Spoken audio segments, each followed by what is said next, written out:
Warning: the following content contains sensitive topics that may be triggering or upsetting to some listeners or viewers. Content warning at the 2-hour and 7-minute mark. Eating disorders, abuse, and trauma discussed. Viewer discretion is advised. It helps you gain some level of self-knowledge, then it's not hurting anyone. Right, and then you're able to embrace these qualities that you support. And so when I'm like, yeah, this is I'm gonna go nuts about my house, and it's like I'm a person, and it's like let me make these things right. I want to hold, I want to host my guests in a way that make them feel like they're at home because this is where my emotional core is. Right. It just helps you put a little bit more intention into the qualities in yourself that you're trying to develop, and if it becomes too rigid, that can be a problem, but overall it's just a tool for growth. And if you learn what your problems are, you can kind of fight it too. 5, 4, 3, 2, 1, 0. Welcome back, beautiful people, to Bindlism, a philosophy to a self-sufficient lifestyle. This is Boho Hobo, and in this week's episode, we are interviewing Jen and Reina, the host of The Witching Hour, a podcast about all things witchy. Jen and Reina are both witches from Syracuse, New York, that created this podcast back in November of 2018. After Jen and Reina met at the Syracuse Cooperative Market, they began sharing ideas about astrology, magic, and all things witchy. They came to the realization that they were destined to host a show together. Their mission is to share conversation with magical people to help inspire and expand our everyday experiences of the numinous. Everyone, put your hands together for Jen and Reina at The Witching Hour. So I think to start off, we should all do a cheers. Hey, cheers. Cheers. We're doing that. It's a To good podcasters. Yeah. Thank you, Hannah, for this one. Hannah Narosky, shout out. She just hooks us up with all the homies. Yeah, she's well connected considering she has been on the road for 2 years. Right? She just talks to everyone. We're here with Bindlism, and we're Boho Hobo, and you guys are? The Witching Hour with Jen and Reina. I'm Jen. And I'm Reina, which is how we start everyone. Then we talk. You're watching, and we talk about all things witchy. Yes, I love that. This is you guys are our second podcast to be on our podcast. Yeah, that's so cool. And I like the crossover thing. Right, and we haven't talked to anybody that's done it, so it's great to see your setup and kind of know that you go through that same trials and tribulations that we do. We felt so bad about being new to this and not quite getting it, so it's nice to know that other people it's just tribulations. struggles. It's fun. Yeah. It's a learning process constantly. I think I think it's easy to start a podcast. Anyone could start a podcast, but it's getting to that fine-tuned product that you're actually putting out. Getting to there is the hard part. Yeah. There was it's either an onion or a hard times that for the longest time that was it's the 5th year anniversary of trying to start a podcast. And Jen and I were both sent it to each other on different forms of social media. When we were trying to get started 3 months after we wanted to make the switch from radio. Also though, I think there was some insecurity about the podcast not being super slick and well produced, but I honestly kind of like the DIY feel. Same. I like for it to be a little. I feel like that's where everything's going. Yeah. In our culture, with Instagram, social media, everyone's just getting started. Right. It's just let's just do it. Right. Because there's no other way to handle it, and we and also there's there's always a craving for authenticity, and so when something is super slick and polished, you are I don't fucking trust these people. Slippery fiends. Right, totally. It's why would I care about, your lifestyle blog if it's all full of like the most perfect people? Or why would I care about like your internet witchiness if like you're literally like There's gotta be some grit. there's gotta be some grit. I gotta believe that you like take your shoes off and like walk through the goddamn dirt. Yeah. That you're not just a mystical figure. Right, that you're not a fucking Mystic Leo, you know? I love that. For real though. Yeah, so you hear that, podcasters? You better be out walking in the mud or Or your you're bullshit. phony. Heard. But what if you are perfect? They're not perfect. No one, right? That's exactly. Well, that's the thing. It's like you could be, everything could be tight, and then then there's like how easy was this for you? Like, oh, you were able to just go into a studio and like get the best equipment. get the best equipment and record it, and it's like, what do you have to say that like I believe in? Because you're clearly a person that is either super privileged or you've had all of this experience before that you're denying that you had, you know? Right. And it's about the process too. Like I feel like it's moving towards just documenting your life.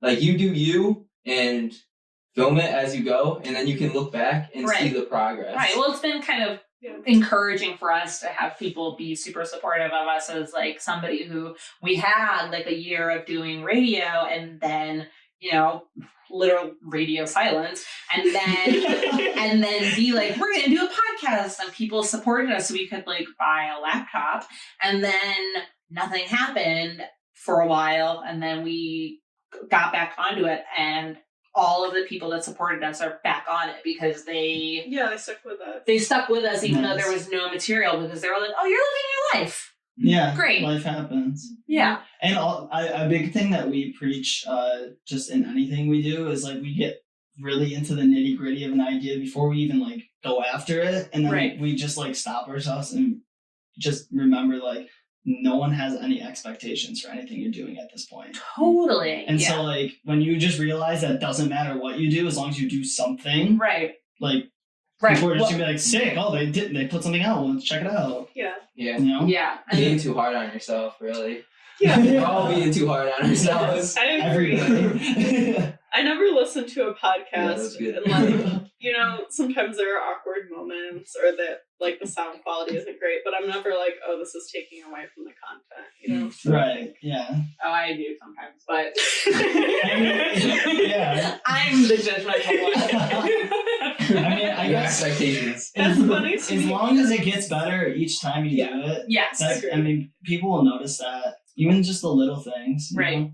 Yeah. That's something else that's like good feedback, and you hope that you hear down the road, which is like, oh yeah, we've been listening to you since, you know, this period of time, and your content has evolved, and that's really great. And so yeah, we're trying to find a way to incorporate the things that made us as a radio show special and now be special as like a podcast, and we're starting to finally talk through what we want our voice to be, and that's really it's good. It's dope. What is that voice? Are you still mulling it over? Well, I'll let you go. Okay, so I guess something that we talked about recently was when we were on the radio, we were talking a lot about our personal beliefs and our personal practices and our personal rituals. And now with the podcast, we're shifting a bit more towards interviews. So kind of taking the focus off of ourselves and like taking a little bit of the pressure off to like perform as witches. Totally. But we still really, I think we feel that having that personal touch is important, and that it's good to talk about our rituals and so like finding know ways what I'm to saying? incorporate in the interview. Yeah, so, and one thing that we're going to do for our next episode is we asked a couple people we put out there that we'd love to answer questions people had. A couple people asked questions, and so we can provide like our insight as to the rituals that they were interested in. And then also Jen is really into astrology and very good at kind of composing what you'd want to practice at a certain time. And so what our formula was back when we did radio was 30 minutes music, 30 minutes talk content. Occasionally we'd have somebody that we'd interview, but we'd also do an astrological component, and I would end with an affirmation that I would write. And we talk about like kind of daily. So there was like definitely each of us had our own sort of idea of like our practice, and my practices are very, I like to try to figure out the best way to make your daily life magical. And it's amazing to me how much planning that takes, but to literally like think through, if I have my coffee, it should be a certain way so that it is the best coffee that I have. And then, and Jen is very interested in the happening, like synchronicity. Is that like in the now? Well, she likes a moment to just come to her magically. Right? Yeah, that's a good way of explaining. Like intuitive. Intuitive. I use a lot of divination in my practice. Like, I'm a student of the tarot, and like Reina mentioned, astrology.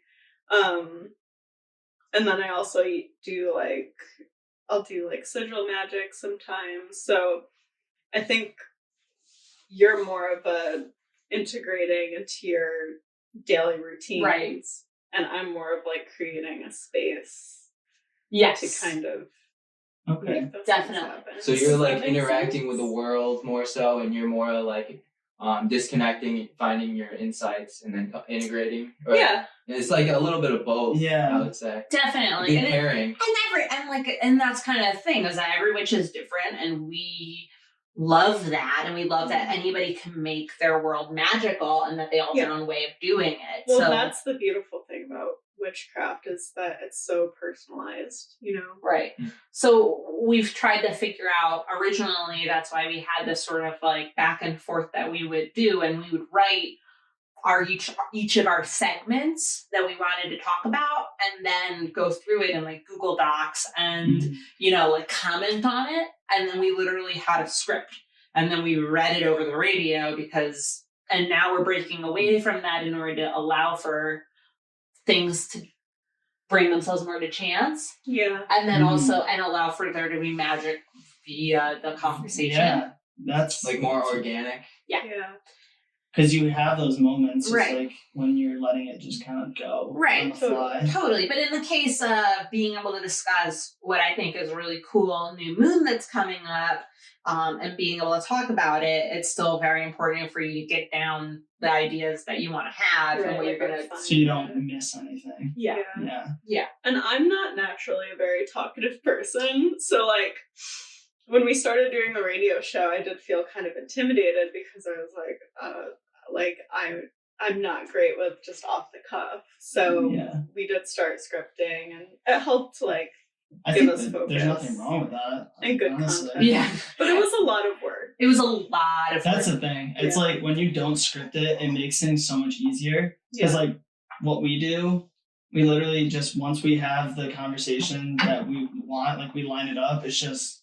we just show up and plug in, and we're like, let's just go. Right. And then it just happens. Right. But and the scripting became really useful to us, because honestly, it gave us sort of a backbone to the rituals that Jen and I were both already practicing, and being able to kind of come together and be like, you do this and I do this, and look at it and find the similarities and find the things that we could compare and contrast.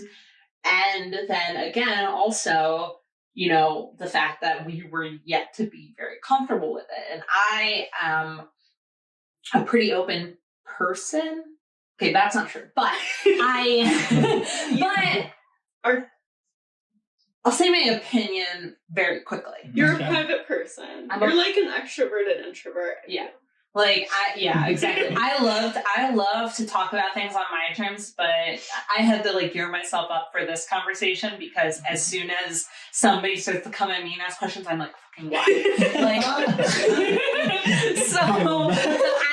I talked to one of your other people you've interviewed, Ryland, who I'm friends with, and was just like, how was this? She's like, it was really great and a good experience. And I had to be like, because I'm so protective over my voice that sometimes when even people ask me like simple questions, I'm always just so suspicious as to why they're asking it. And then so you have to, and that's obviously not like healthy. Totally. It benefits yourself in certain ways, and there's obviously a reason why I've come to be that way. But I mean, at the risk of sounding ridiculous, it's because you're a Scorpio rising. It's because I'm a Scorpio rising. Very much. Stingy.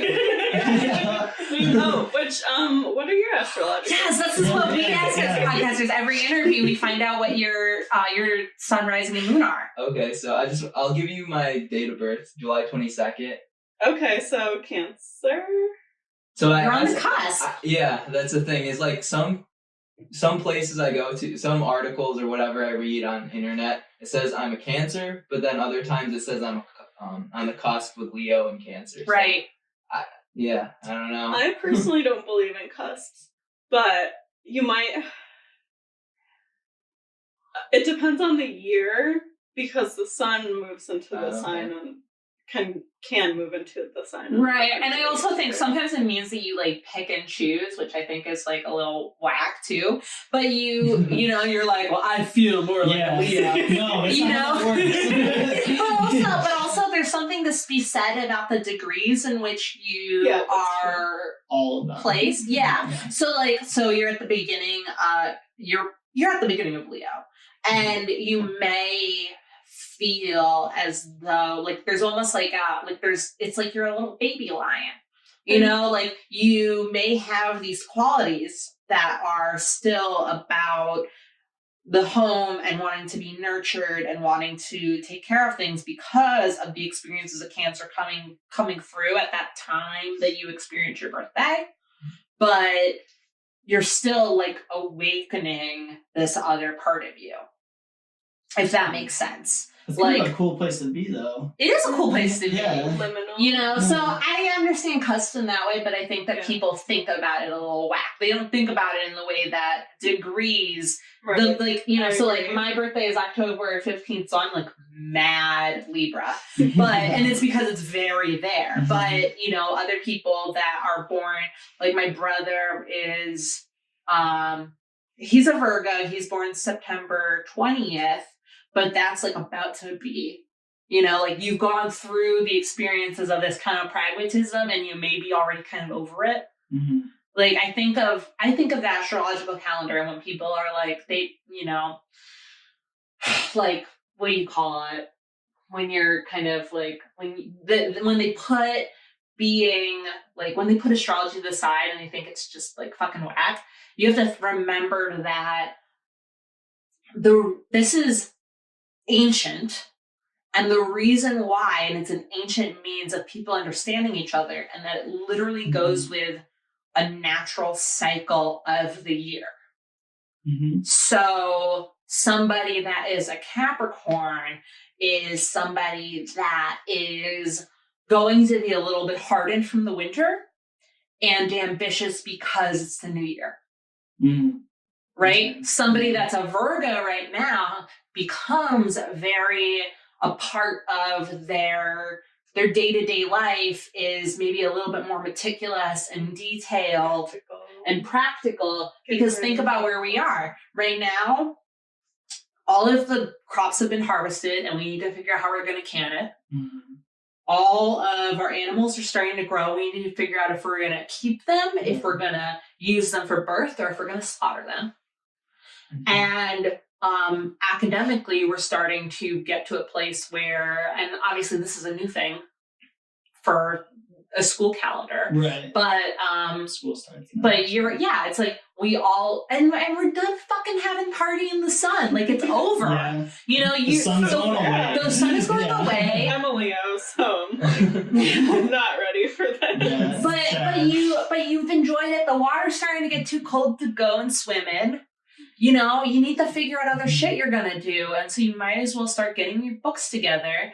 School's coming. It's time to start another year. Like, there's just sort of these natural reasons why this happens, and that they correspond.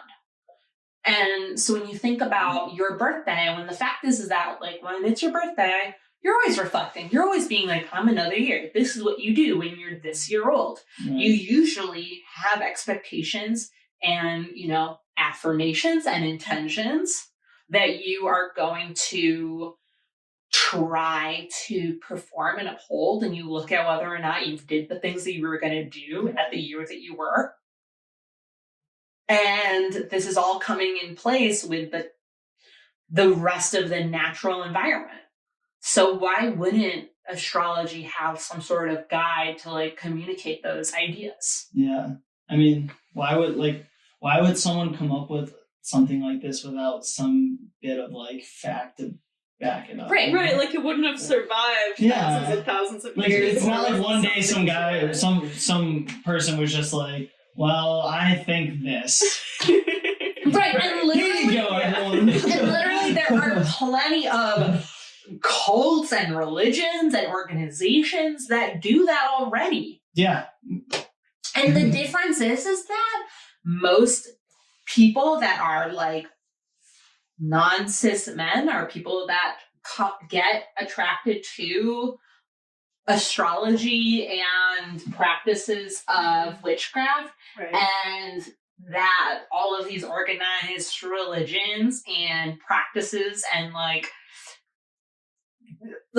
different group, like, you know, like political groups or even like movements are generally and have been canonically male driven. So it's just literally like, oh, I believe, you know, the fucking dude from Scientology. Oh, I believe, you know, the idea of the Quakers because you just heard a guy and you believe him. Yeah. But meanwhile, literally women have been like knowing what their children are going to have in their future because they were born at the time that the crops were yielding as such. And you're going to think it's fucking bullshit.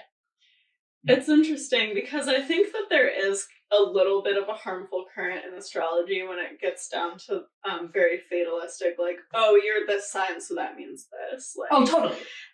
It's not but the end all be all, but it's also, 100% a guide. On the other end of that, that's how astrology has survived through the years, is like superficial pop astrology. So like, Yeah. I get why people are resistant to it for that reason. But Right. once you understand the symbolism of it and you delve into it more, you realize that it's more about your potential and it's not supposed to be. Right, and 100%. Like, so I've been with like my romantic partner and cohabitant for 7 years. Like, the amount of times that it's going to tell me that I could have or should have like broken up with them is like, you know what I mean? Like, now's a great time to like get flirty, Libra. Like, but if you go ahead and hear that and you're like, okay, so now like options are brewing. Like, there's a reason why, like, maybe I need to have a conversation that like moves me in a different direction because like, am I being satisfied in this way or that way? It gives you like a prompt to question yourself, which, how is that bad? It's like checking the weather. Yeah. Yeah, literally, which like It's in like Syracuse you should know is bullshit also. Right. Like, Syracuse doesn't know what the hell it wants Right. So, you know, why should it be any different?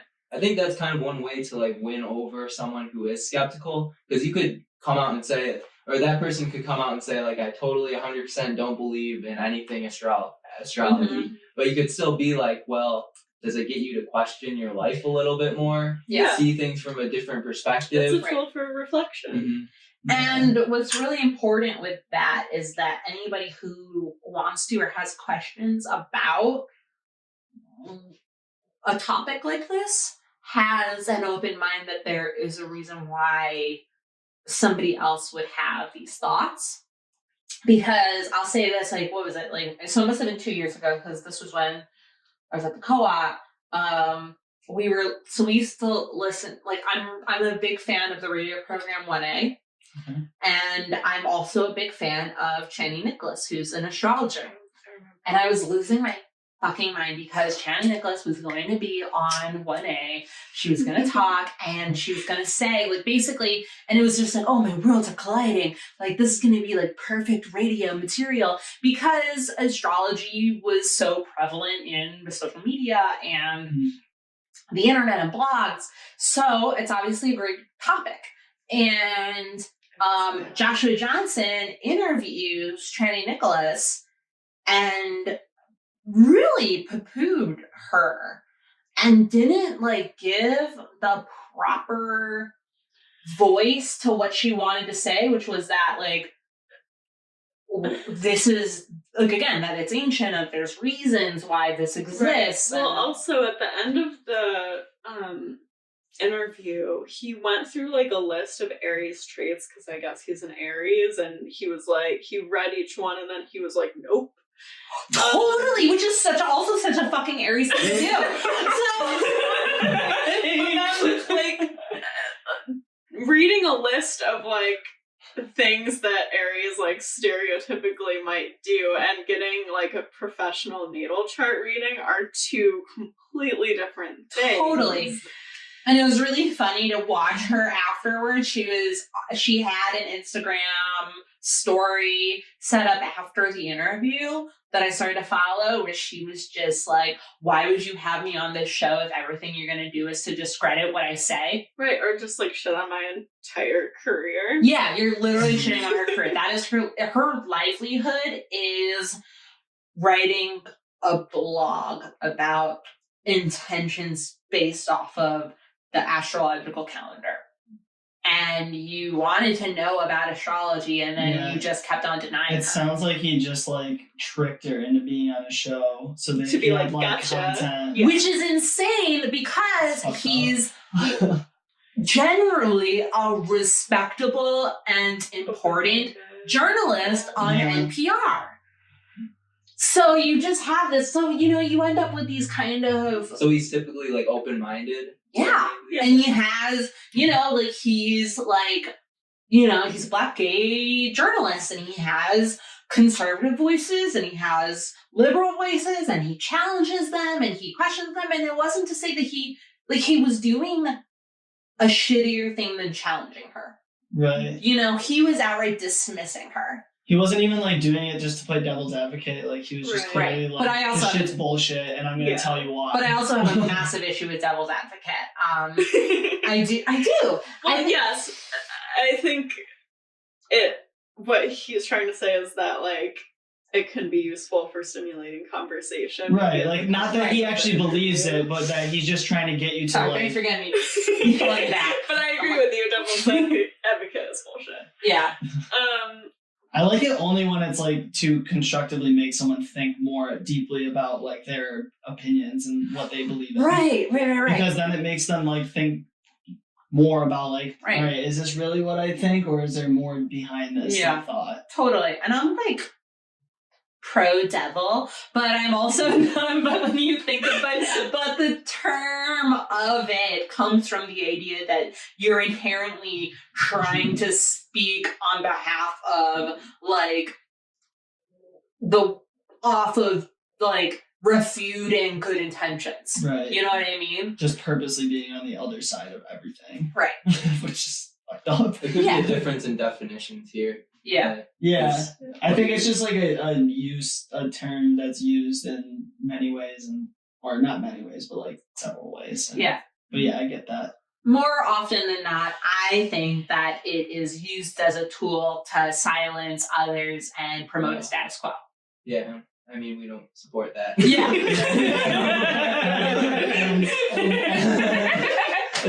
But that's what when I think that Joshua Johnson is being the devil's advocate to Chani Nicholson, that's what he's doing. just silencing her. Yeah. Yeah, not doing it in like a constructive way. Right. It's not. Maybe we should come up with a different term. Right. It's not like. It's overly used. That's the thing. Yeah. And it's used by idiots. It's used by people that have massive biases and haven't considered what it means to be in the shoes of the other person. Okay. You know? It's used Sure. by like every like fucking dude that thinks that like Fight Club is a cool movie about like, you know, dudes fighting. Like The deeper meaning. Yeah. Are we gonna go down this? Sorry, we need to. I'm sorry. I got pulled back. That was super specific. I have a very specific idea of like a devil's advocate. So Before we move on, though, His what's your horoscope. astrology? oh my god! I'm a Sagittarius. Okay, cool. I was born December 8th, 1995. And you said you're a Libra? I'm a Libra. Leo. Okay. Yeah. Oh, you did say that. That's cool that we're all different. Yeah. I like that. I get along with a lot of Sagittariuses. Jen's sister's a Sagittarius. Is there a specific theme that you see in Sagittarius? I like that Sagittariuses usually are just ready to fucking go for it. Yeah. Hence, Yeah. send it. The fucking life. The brand is called. There's videos on our YouTube where I literally say the brand is called Send It, and then I go. It's like very on point. Yeah, like you just want to go for it. You know, you kind of take good and take bad at the same time, and you're like, that's fine, let's move on. Like, it's just a really good, because it's a later fire sign. Mm-hmm.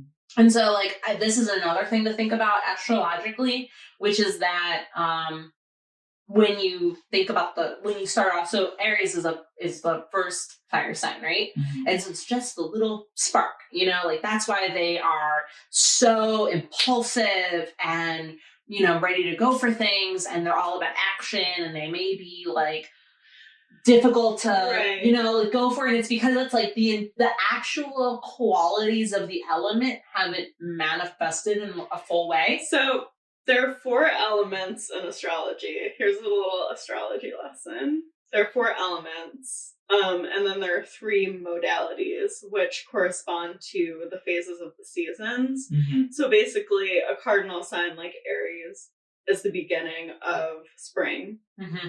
And then Leo is the fixed sign in the fire element, so that's like the summer. And then Sagittarius Sagittarius is mutable. is mutable. What's that mean? I got this completely confused. Okay, so so basically, Aries is the cardinal sign for spring, and then Taurus is the fixed sign for that season. Yeah, so seasons I have explained that completely wrong. So but- seasons have these 3 different types of signs in them. There's always a mutable, there's always a fixed, and there's always a cardinal. Okay? Yeah, So- what are those different modalities? So cardinal is first, then fixed, then. It doesn't always go like Oh, that, no. though. So that's why Jen was like, I screwed up. Oh, okay. But it's really important that Aries is the cardinal sign, because it's the first one, because cardinal signs are usually like they care about themselves, and how they position themselves in the world has to do with what is good for them. So that's why Libra is the other cardinal sign. Wait, how is that a good thing? Because it means that you can walk through an environment and determine what is good for you.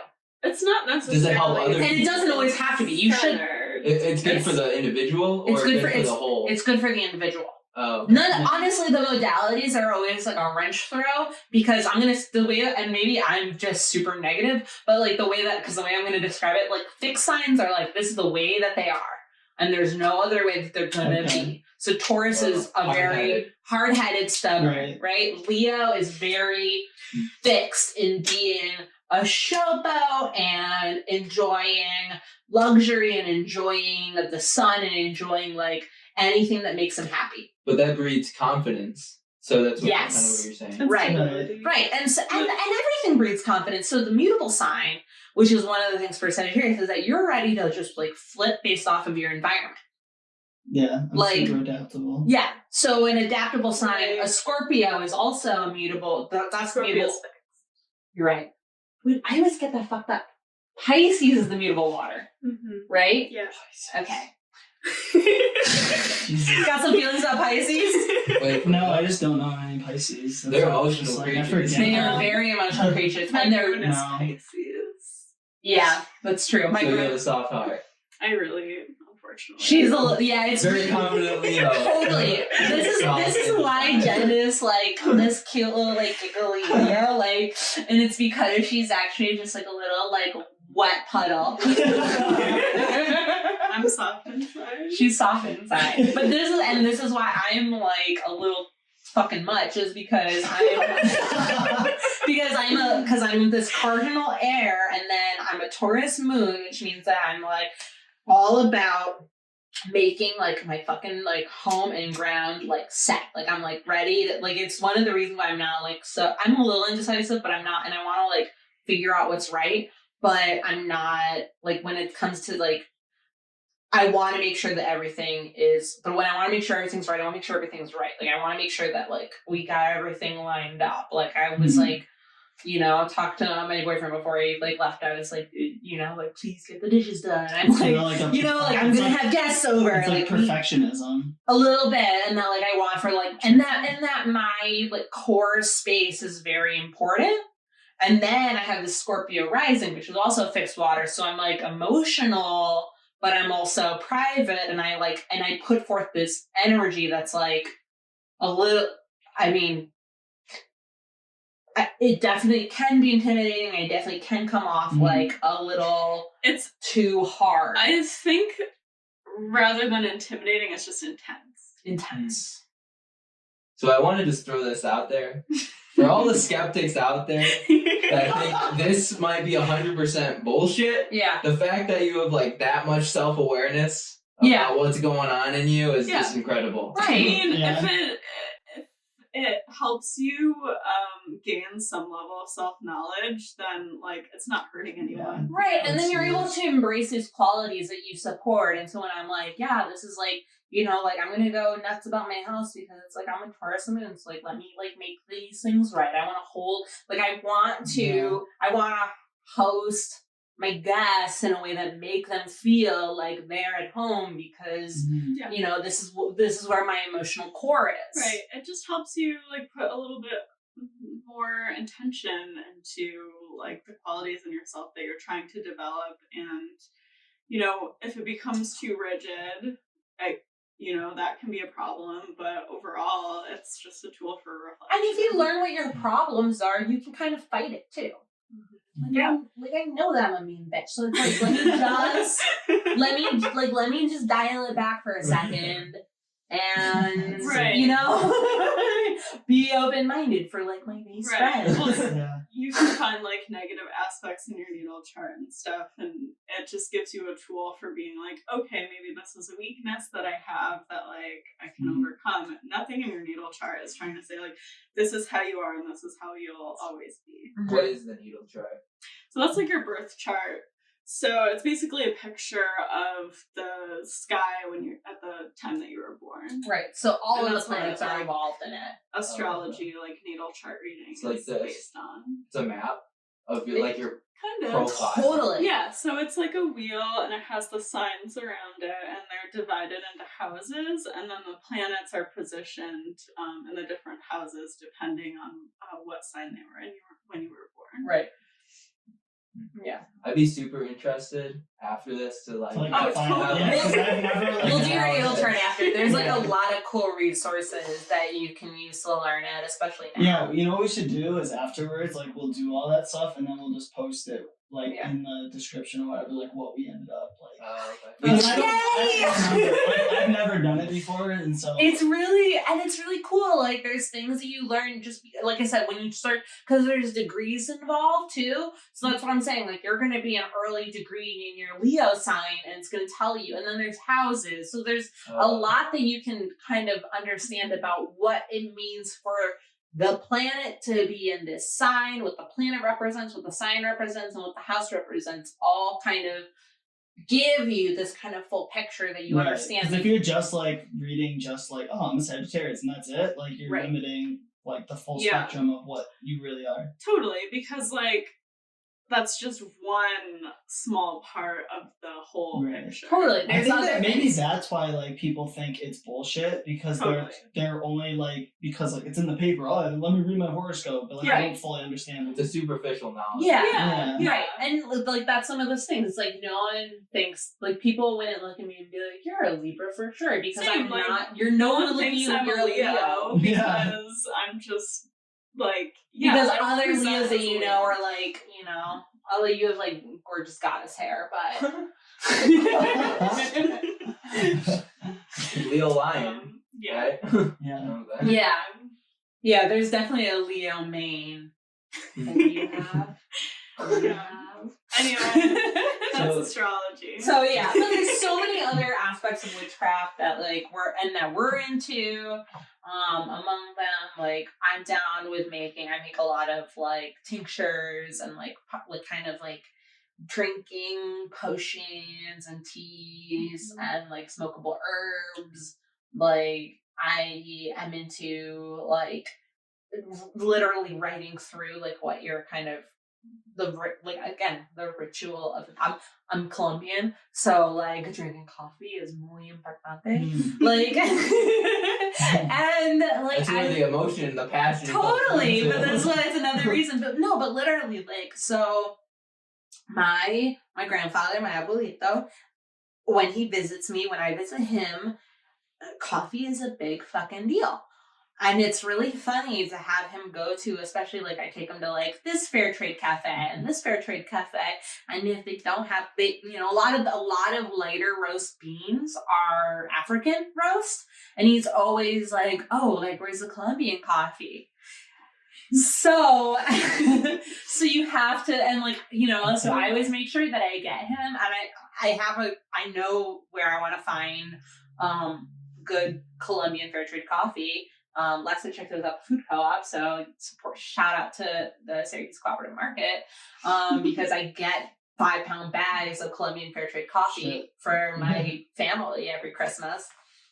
But it smells, Colombian coffee smells like home. It smells like coffee to me. Like I love drinking coffee because and honestly, I'm like, caffeine makes me fucking jittery and shit, but I love a good cup of coffee because I love the experience of it, and I love flavors. I'm definitely a food person. I'm definitely like a drink person, and I want to be able to say and understand what the notes are and how it's poured and whatever. But Colombian coffee doesn't smell like anything but coffee to me. Like it smells like how you drink a cup. And so you always do. So when exactly. And when you talk about like other, like, so let's talk about like Dunkin' Donuts. Well, no, but like, so let's talk about like beer flavors, beer notes, or chocolate notes. And when they describe this tastes like coffee, to me, Colombian coffee smells like the coffee note.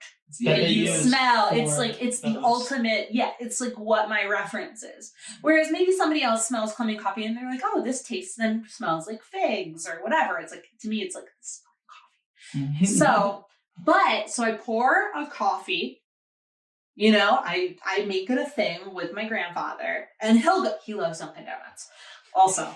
Because he loves Colombian? Yeah, but he loves coffee. Yeah, but it's just and also he's been me too. But he's like, like to him, he's like he's greatest generation. He moved to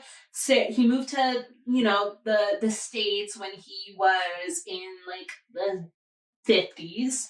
So he's a part of this idea of Americanization and the baby boom and like the corporate world as being progressive. So he has this duality of him that's very like the American experience is, is a chain.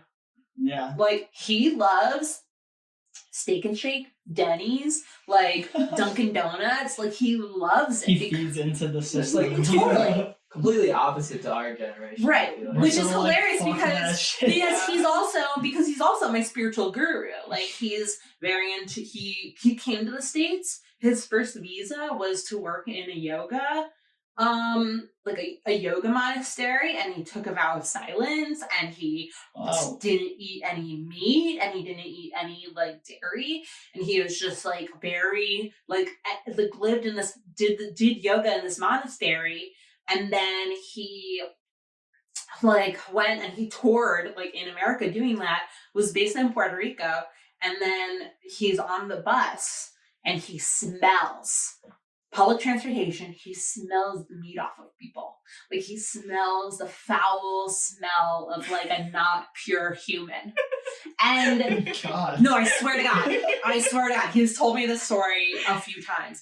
And he realized that he has a wife and kids back home in Colombia that when he leaves, his very sacred solitary place, that he has to deal with fucking humans, and that humans are imperfect, and the humans are gross, and his wife that he loves more than anything, and his children that he also loves more than anything, are also going to be fucking gross, and he has to deal with that. So he picked up a pack of smokes, and he bought himself a fucking Cuban sandwich, and that was what he did to like go to reintegrate. Yeah, literally. Like he went and got himself like a ham and cheese, and he got himself some cigarettes so that he could like get out of it. And like it dawned on him that like he couldn't just live in this like kind of little bubble. So like that's insane. But back to the but that's where like this kind of idea of like you should do something. When you do things, you should strive for like a perfection, but you should also recognize that not everything is going to be perfect, and like if you deny that, the fact that flaw exists, you're not going to want it. But so he likes Dunkin' Donuts and he likes his coffee, but I always make sure that there's like, when he and I have coffee, that like I get him this, we have food. You never eat coffee on an empty stomach, because that's how you get the jitters. Every morning at work. You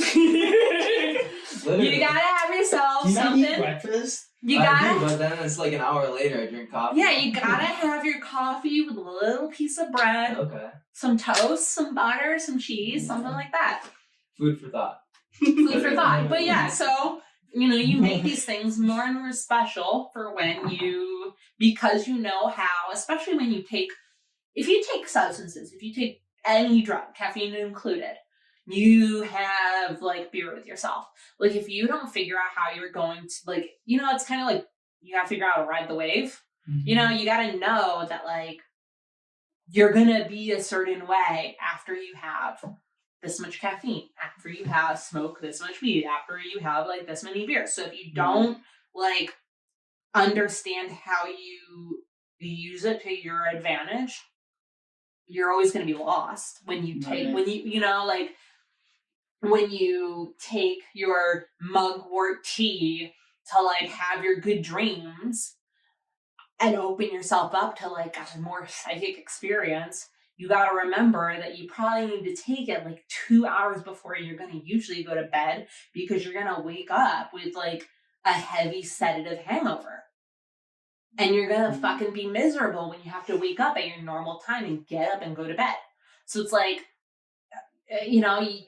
life always moves on, and we're in an environment where it's like... just like adapting. You have to know to adapt. Right. And so like... to find that perfect ritual. Right. Totally. Well, the closest to it. The closest to it. And knowing that like what you're going to do when you're going to have, when I want to have, like, I want to speak with, this inner part of myself that, like, certain things are gonna fuck it up.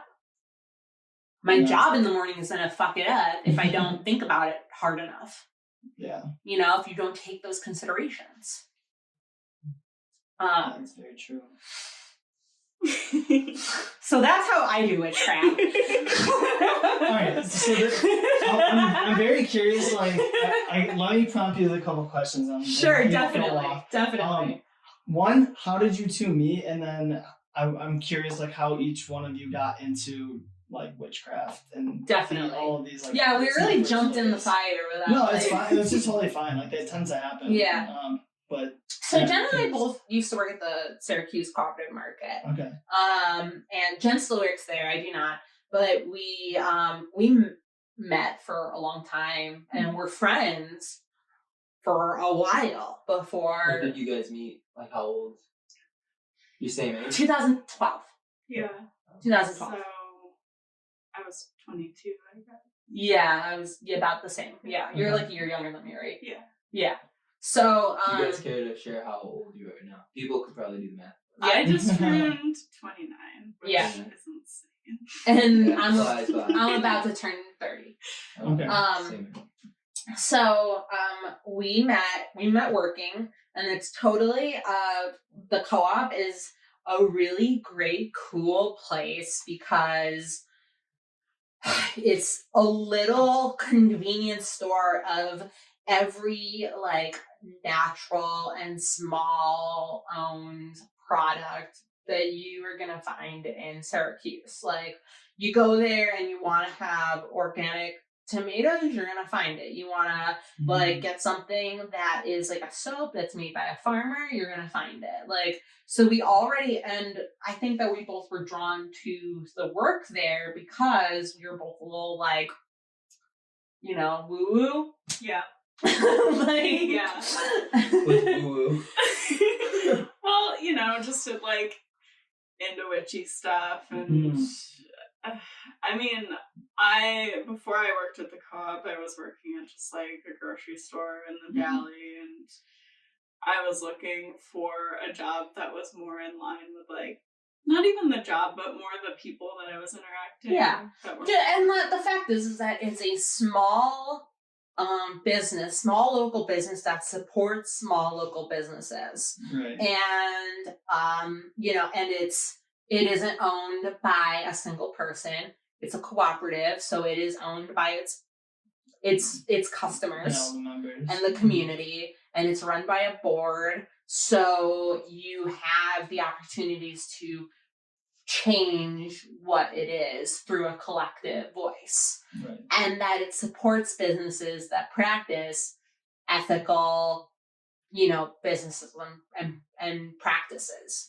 So when I say that like we're both woo-woo, like we both have very real reasons why we support like local economy. I'm being a shit. And like self-sufficiency. Yeah. Well, I mean,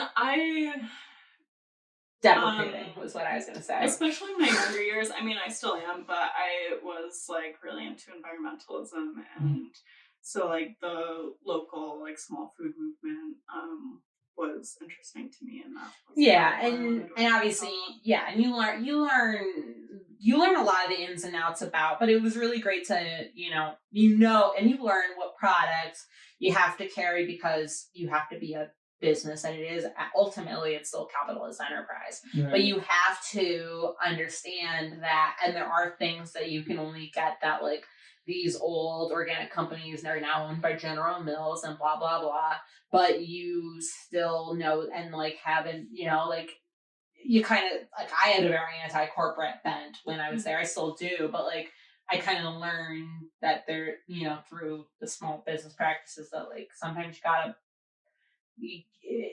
ultimately if you want for your paycheck to come from the cooperative bank and to only employ local people, there's something that's going to get sacrificed. Right. And that's not sustainable that way. Right. It's like super ideal. It's super ideal. But it's too purist, and it's always very problematic, but what else isn't? You know what I mean? So the details got a little grayer in that way, but ultimately, like, that's why we were both drawn to the work, and we both talked, like, while, Jen is like, while I'm like cutting cilantro, and Jen is, like pouring like beans into, like a big, into a bulk bin. Like, we talk about like what we do and what we like, and tarot and astrology, and like, this person is being like a Virgo, and like, this is what I pulled up while I was doing tarot. And the fact is that we both did recognize and had talked about the fact that we always both practiced witchcraft and identified as witches. And then, the reason why we came together to work on the witching hour was that we knew that the radio station that we're working for, that we started on, was looking for programs. And we were like, we should do one on witchcraft. Yeah, I mean, this happened in the span of like a half an hour, where Reina came to me and she was like, we should have a radio show about witchcraft. And I was like, oh yeah, that would be really cool. And she was like, we could call it the Witching Hour. And I was like, yeah, that's perfect. And then she submit like a proposal to the radio station. And like the reason why we call it the Witching Hour is because it was an hour-long program, right? Yeah. So it just like, it was like, this is obvious to us. Like, obviously we want to talk about this. So from there, like, and neither one of us was really public about our practices either. Like we said, we've said over and over again right now that we started off being, which is why we like threw back mad beers and scripted. Yeah, I was so nervous for our first show because I was like, okay, I'm like, a bunch of people, about this. Like anyone who did hear it that knew you prior, who didn't know about it, would be like, right. I had no idea. Totally. Yeah. Totally. That we're really opening up like a part of ourselves that like super vulnerable. Yeah. And really, like, so we started this last year, and we were both following some online astrologers and the same, like, online witches and stuff like that, but it really, obviously in Syracuse too, like, there wasn't anybody that was just being like, this is what I do that's witchy, this is what I do that's witchy, and like, even now it doesn't seem that way. I mean, we have a handful of friends that are all, because they're like-minded, they were able to engage with the vocabulary, and they talk to us now as being witches and recognize their witchiness. Like, Hannah's a witch. 100%. She's a fucking shaman. Yeah. She is witchy as fuck. Like, she's so, and that's the thing, and she, like, but so, to even kind of cool. Go back to what we talk about when we talk about being witches. For us, witches and witchcraft is a manifestation of intentions and affirmations that you make. And being a witch has a lot to do with embodying an other gendered body that goes against and is generally attacked and persecuted by a status quo of like cis hetero patriarchy, and that recognizing that your intuitive gifts are just as valid as the rest of the way the goddamn world works. Like, if you, like, when I am being extra witchy, it could just be that I am like dressed unapologetically, that I had a perfect morning that I planned out, that I went out and enjoyed the natural environment, and I had a deep conversation with a good friend where we both had important insight. That is a fucking witchy day. I'm curious. I'm just like hearing the way you like are identifying what like being a witch is. It's just like a lot of things Kyle and I have conversations about make me feel like we have had like exuded these like characteristics. Yeah, you've probably experienced. You just haven't like identified it as. Yeah, you've had magical moments, and these moments that have like created like synchronicity and like have established. If you're a person that like literally cares about the actual world, you care about everything from the bug in the ground, like on the blade of grass next to you, and realize that that is as valuable as like the fucking red star that is burning trillions of miles away, and that each of those things are fucking gorgeous. Like, you are in touch with a magical part of your world. Like, you are in touch with magic. And it's just about embodying and embracing that to a way that it empowers you and that it pays its respects to what those things are. Like, that is magic. All right? I think that witchiness means a lot of different things.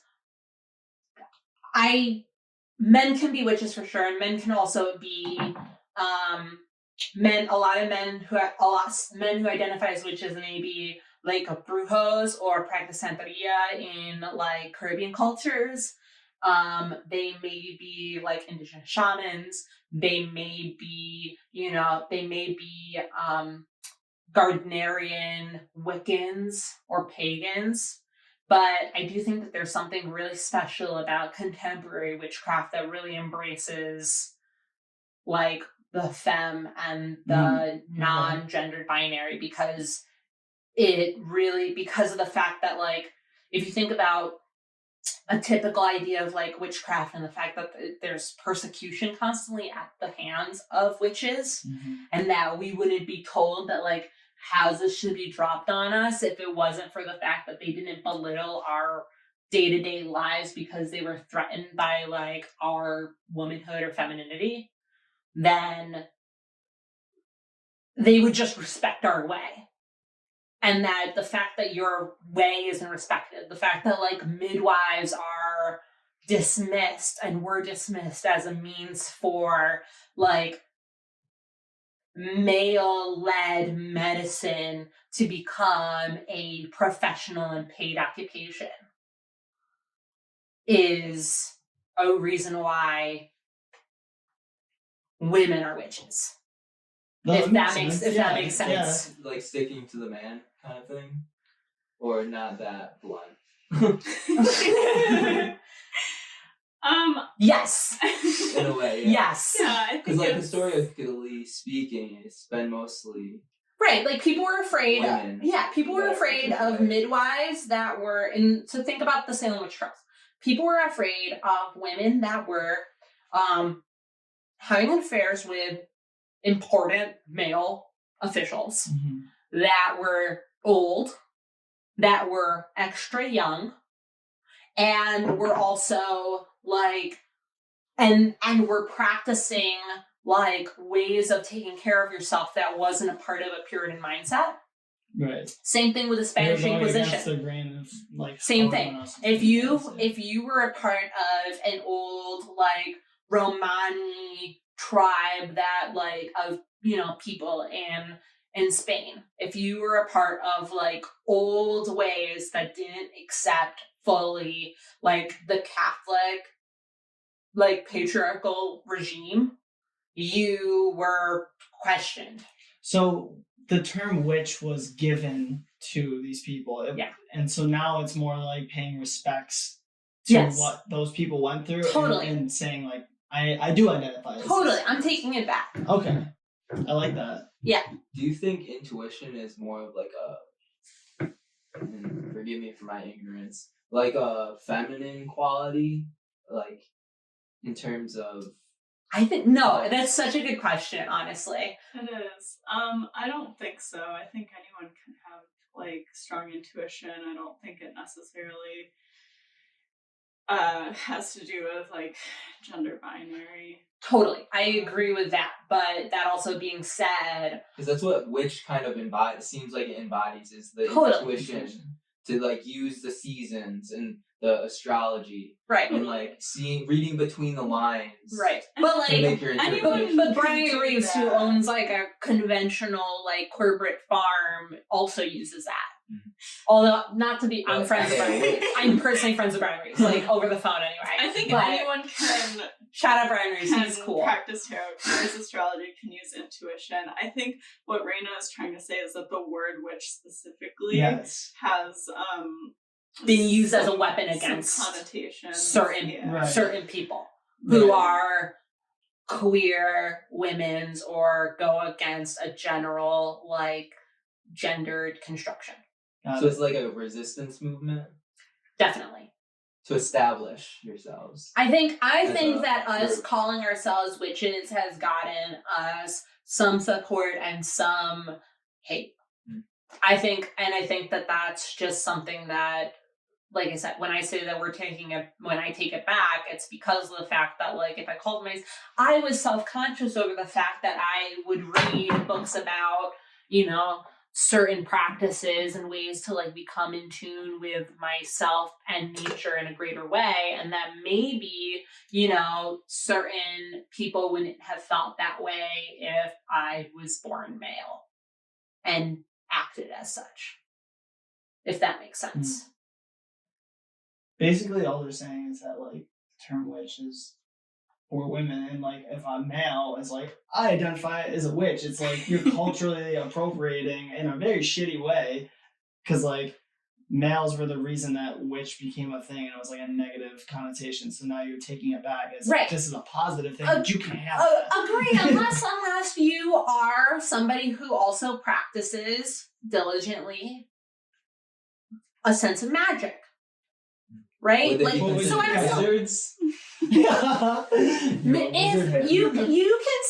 you can call yourself whatever you want. Yeah. Like, I mean, so that's kind of the thing, is that you can call yourself whatever you want. So, like, some men will call themselves, like, warlocks. some men call themselves warlocks. Shaman. Yeah. Some men call. So one of my favorite authors is Scott Cunningham. He is a Gardnerian Wiccan, which means that he practices Wicca by a, like, British ceremonial religion of witchcraft whose name was Richard Gardner. And he has books about herbs and oils and dreaming in a sacred, like, dreaming the divine and having, like, I have, like, a shit ton of Scott Cunningham books. He's a witch. But it's also a level of authenticity. And I think that maybe witch gets to be a little bit more fluid if you are a gendered other. Maybe. Like, you get to say, unless, like, so if you are literally, like, if you're getting naked on the full moon with your coven and you're very, you know as much as I do about, like, the change of the seasons, and you care about it, and like, you've earned yourself the authenticity. Right, but you can't just be, like, kind of about it and be like, I'm a witch.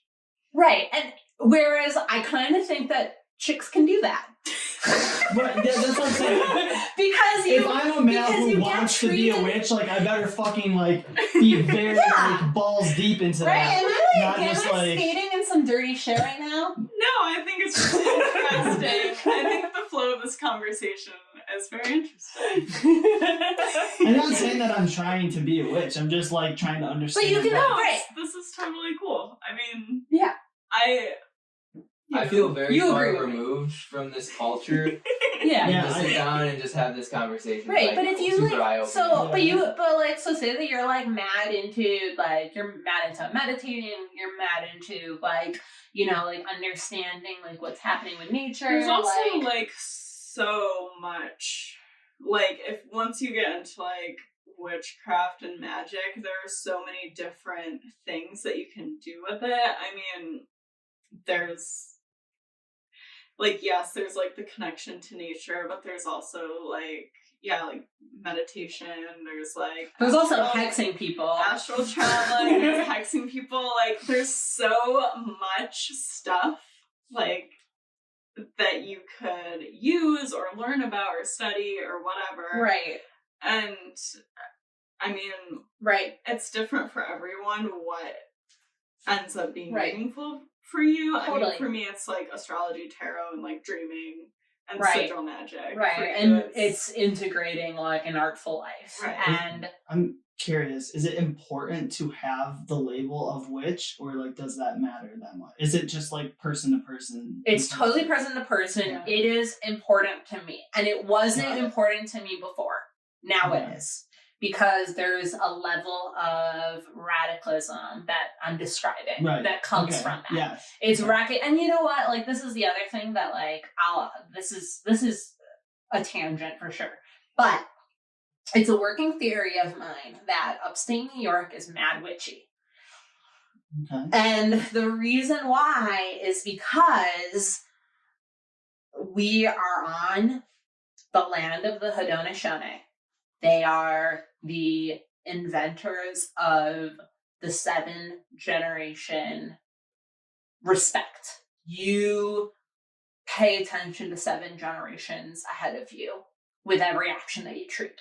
They are the inventors of democracy. And so there's that just literally ingrained in the dirt on the ground. Like, that energy has existed here. Now, this is also a place where Quakers have taken refuge. Upstate New York is full of cults. And which I was unaware of, so that's interesting. It's the birthplace of Mormonism. New York? Yeah, Palmyra, New York.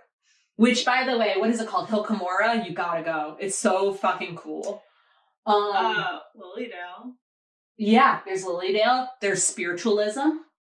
Like, there are all of these different independent religions that are from upstate New York. That's so interesting. And then it's also the birthplace of suffragism.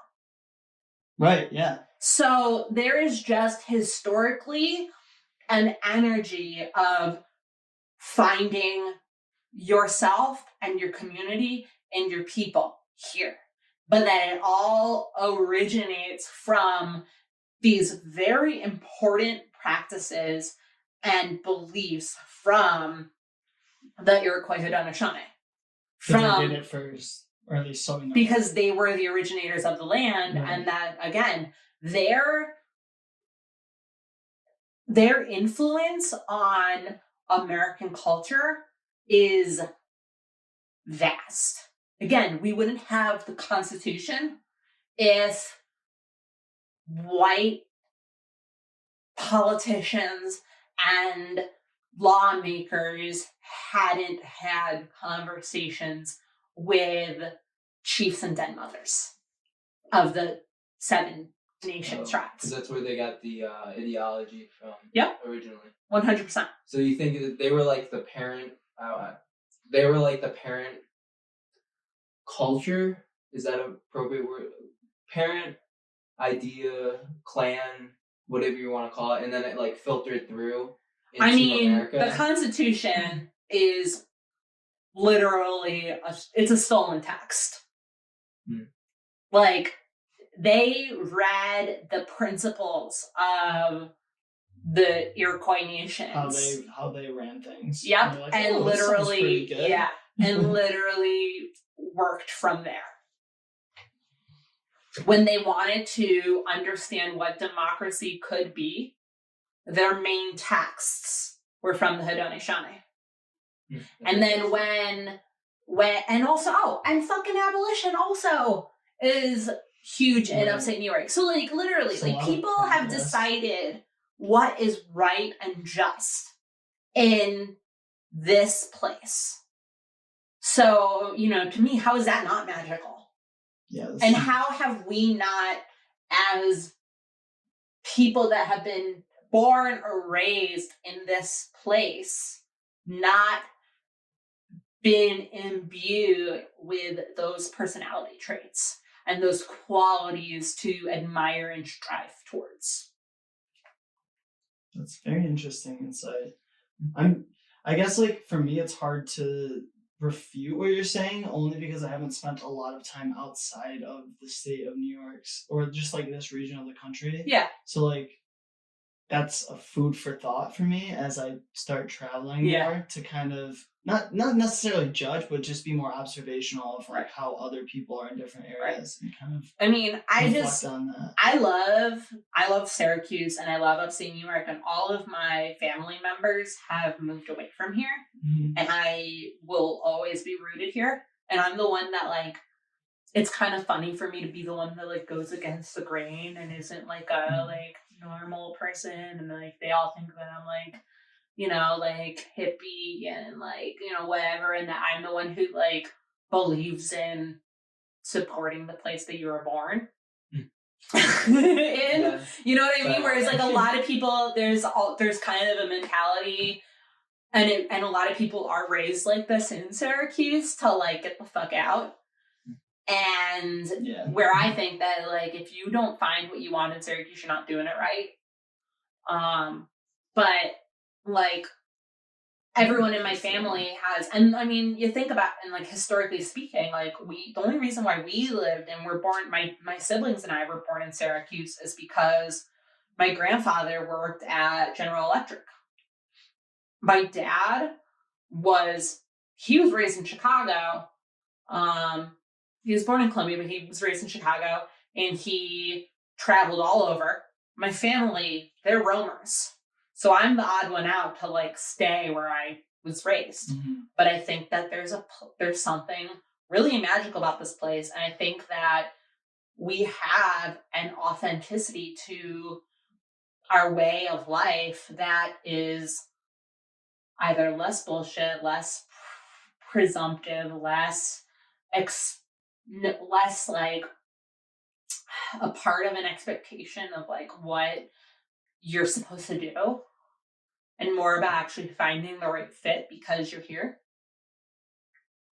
And that I also think is very magical. Do you think there's anything holding us back? Like we have all this potential energy and it seems like it's not being released. Yeah. In my personal experience. Right, because like as you hit on, like it is ingrained into the Syracuse culture also to like shit on Syracuse and totally the area. Right. So like what like why is it that we have all this magic and nobody? What's the disconnect? And what would be the expectation of it being released and like having impact? I think that it's better than it used to be when I first started living in Syracuse. I feel like there's a lot more going on and there's a lot more support for it. I don't know if you would agree with that. Definitely. And in upstate New York in general. Like I went to college in Geneva, New York, Seneca Lake, like just around there. And that town, which is a small town, was a shithole my freshman year. By the time that I and the only thing that was there was the college, which was gorgeous college on the lake.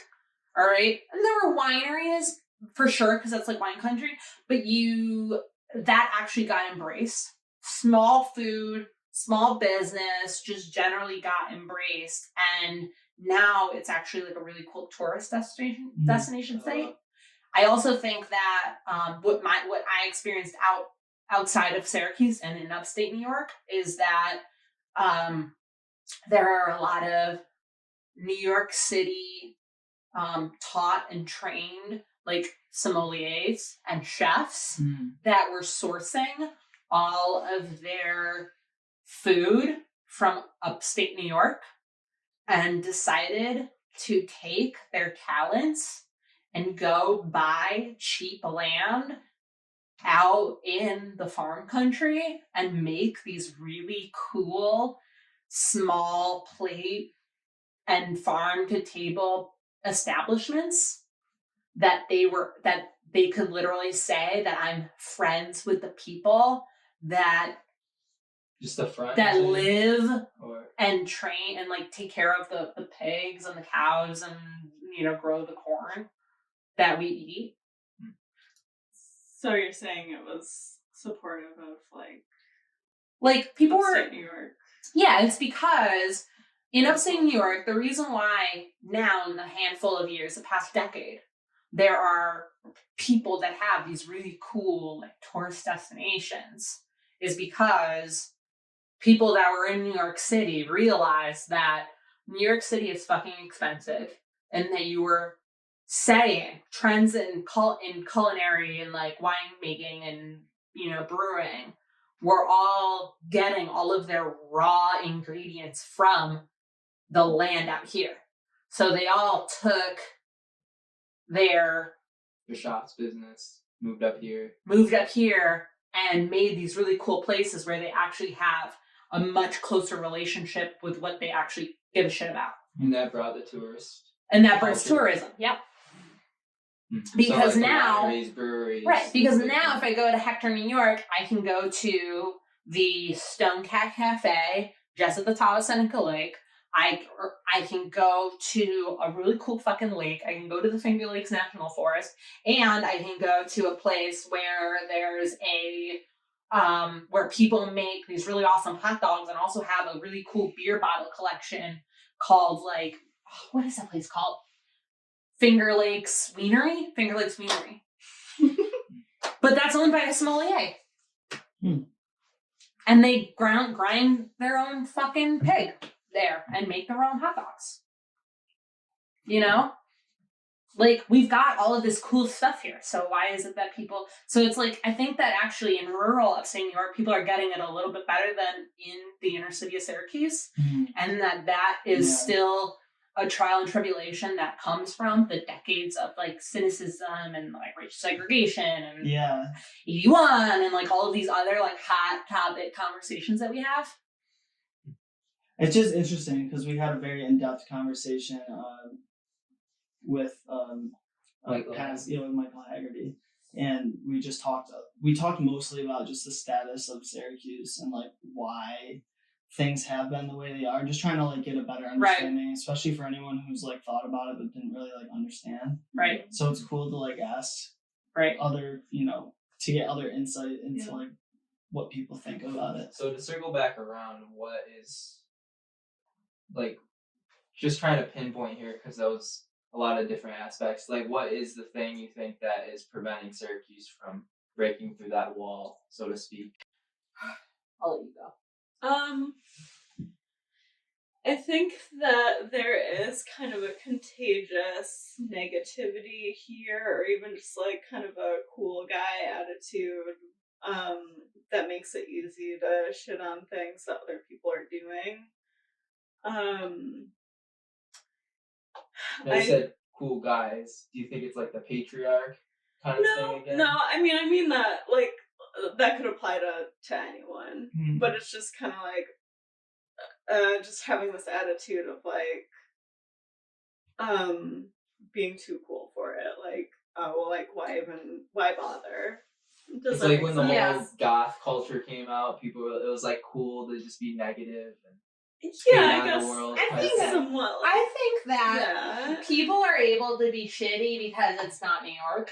It's not New York City. And I think that the fact that there's no in New York City you have some anonymity because it's so huge, but in Syracuse, if something is going on, everyone knows generally you know about it. Yeah. I feel it's just a lack of opportunity here makes it there is stuff happening, but it's not enough where everyone can eat kind of thing. Well, we have poverty levels is insane. So my big picture answer to that is the ghost of the Rust Belt economy, and just the fact that that industry existed here and it fucking died. The fact is that Syracuse was one of the biggest economic drivers 200 years ago. The Erie Canal was the reason why we have the rest of the goddamn country. We had no That's bold. That's a bold. It is. It's a fact. It's a fact, though. The Erie Canal connected an entire All the Great Lakes. giant state, okay, and all of the Great Lakes, and it brought us to be able to explore the Louisiana Purchase and all of that western expansion. All right, potentially without the Erie Canal, we wouldn't have had like for definitely worse, but what is the term I'm thinking of? Andrew Jack's The Trail of Tears and like the mandate, Manifest Destiny. Because like this was a huge historical This was like the first like big project that was successful. That was successful in order to So show we can go bigger. and that you could connect. It's like a domino effect. Like, we were the birthplace to start that. Right, American American like domestic coast to coast industry started with the Erie Canal. Yeah, I mean, New York's one of the original colonies, like original states. Right. Haudenosaunee. Yeah. Like all this shit happened here first before we transcontinental railroad happens. Right. Exactly. We're going way back. Exactly. And then the reality is that like, I mean, Route 90 follows the Erie Canal. Mm-hmm. So like Interstate 90. So we wouldn't have like a part of the interstate highway system is following these major original transportation methods that existed during Western expansion. That's how it was, and then it was selected to do so at like in order to, follow like a racist agenda of redlining and like denying poverty and embracing white flight. So like everything started here. And then think about the fact that Onondaga Lake was a huge tourist destination also 200 years ago. And Honeywell like fucking poisoned it to shit. Mm-hmm. So we have this experience already in our blood here, in our, memories of that feeling of success, that big boom, that living on top of it and being the place to be. People used to come, there used to be hotels and bed and breakfasts all over Onondaga Lake. It's like we're living on a graveyard. We are. And it just hasn't it's not that it's in retirement, it's just that like the next generation, like the next thing the next bit of life hasn't like fully like sprouted yet. So this shit takes years. Totally. And so then so then 100%. The natural power that existed here, like the life force, the fucking water here that was perfect and people dumped like toxic chemicals into for the sake of industrial progress. Yeah. So then we focused on industry and factories. And we had Carrier, which is a big national company. We had General Electric, big national company. We had still like transatlantic transportation. Mm-hmm. We do still have the Great New York State Fair. So we had a huge tourist destination that people came to with their livestock and their food and, anything that they could show off. Mm-hmm. Like, we've had all of these really awesome things to power that has also just gotten lost. And because of, like, the constant, like, beast needing to get fed, we were able to just eat up as many resources as possible until we were left in the really, even in our like birth time, our living time, the mid 90s. That's when Carrier went to shit. That's when General Electric moved away. That's when RCA left. That's when all of these industries left. And it was during like this really important like time of economics. Like, you know, you think about nationally, like we're in like we're talking Clinton era, we're talking like, oh, every fucking place is like booming and we all feel good. Of the digital age. Yeah. So meanwhile, we also have a huge influx of refugees. We have the Bosnian and Yugoslavian war. We have all of those people coming in. We have Sudani refugees. We have all of these, and we were a destination for that. So obviously we've already denied like a home to the African Americans that came here during the Great Migration, who were already looking for a place to live, and we denied them a decent place to live because we built a goddamn highway to just like cut it in half. Like, and then we have all of these other people from all these other countries that needed our love and support, and we gave them all the other like shitty neighborhoods in town.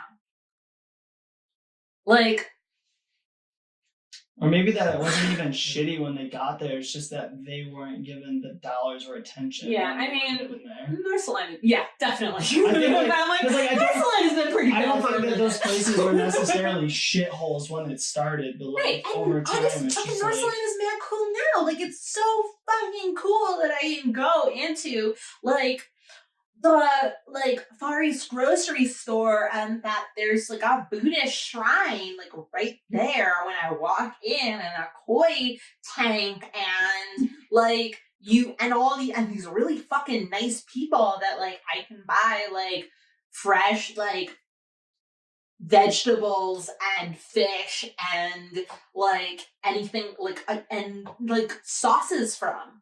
Like, it's cool. Like, there's some cool places in all these because culture is beautiful. But again, but you're right, where dollars are going to is not there. Right. It's not Butternut Street. So, you know, it's not Burton State Street. Like, so like those are the problems. It's not New Laugh. And like this is why. So like I think that there's it, and then there's the fact that like there's been so much pandering to the universities, to nonprofits. It's eds and feds that make up most of our middle class jobs here. So we have a middle class that is based off of non-taxable property. Yeah, it's not actually like helping the local economy. And then we have corporate businesses that have been able to get massive tax relief from as well. Bob Conjul and Destiny USA. Right? So no one has given back. No one's given back. No one's given the money and the support that is necessary for there to be different developments. But there's also this kind of recognition, at least in our like conscious environment, like our generational cynicism that comes from the fact that like there isn't everything that you want to be anything you want here. Yeah. You can be a teacher, you can be a doctor, you can be a government worker or a city employee. And all, by the way, except for being a doctor, none of those are like fucking good incomes. They're all right. They get you by in Syracuse, right? Or you can work in the food industry, and service, which we both do and are able to have a decent livelihood from, and everybody should be able to. But in our generation, where you're told you should have been able to do anything, and we've been pushed to go and seek a higher education and take out massive loans and then have to figure out how to pay it off, I'm never going to have a real job, the way that people, and I say that in quotations, podcast people, because what I should have been was something that nobody believes actually exists. What I Wait, should what did you have go to done. school for? I went to school for art. Okay. I went to school for art and I went to school for education, and I love teaching, but I also ultimately believe that I honestly do think that I can do whatever I want, and I can also do anything I want in Syracuse, and I've had my taste in the schools, and my only reason why I don't want to do that is because if I am in the schools, I won't be able to do anything else. I'm gonna What do you be mean? I'm gonna be locked into a pension. I'm gonna be locked into doing work, getting up at 6 a.m.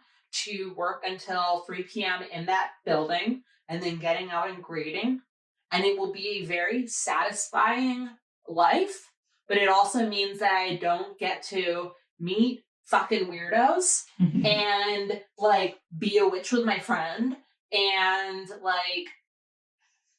So you're seeking more like the authenticity over. I mean, she I just think- doesn't want to be constrained. Yeah, like I like right. It's good to have a day job that can support you while you pursue the things that you care about in your free time. Right. And I think that being a teacher, I'm going to be a teacher. And also, like, teachers are amazing. And the only reason why I ever survived my life, period, was because of a very supportive set of adults at my high school.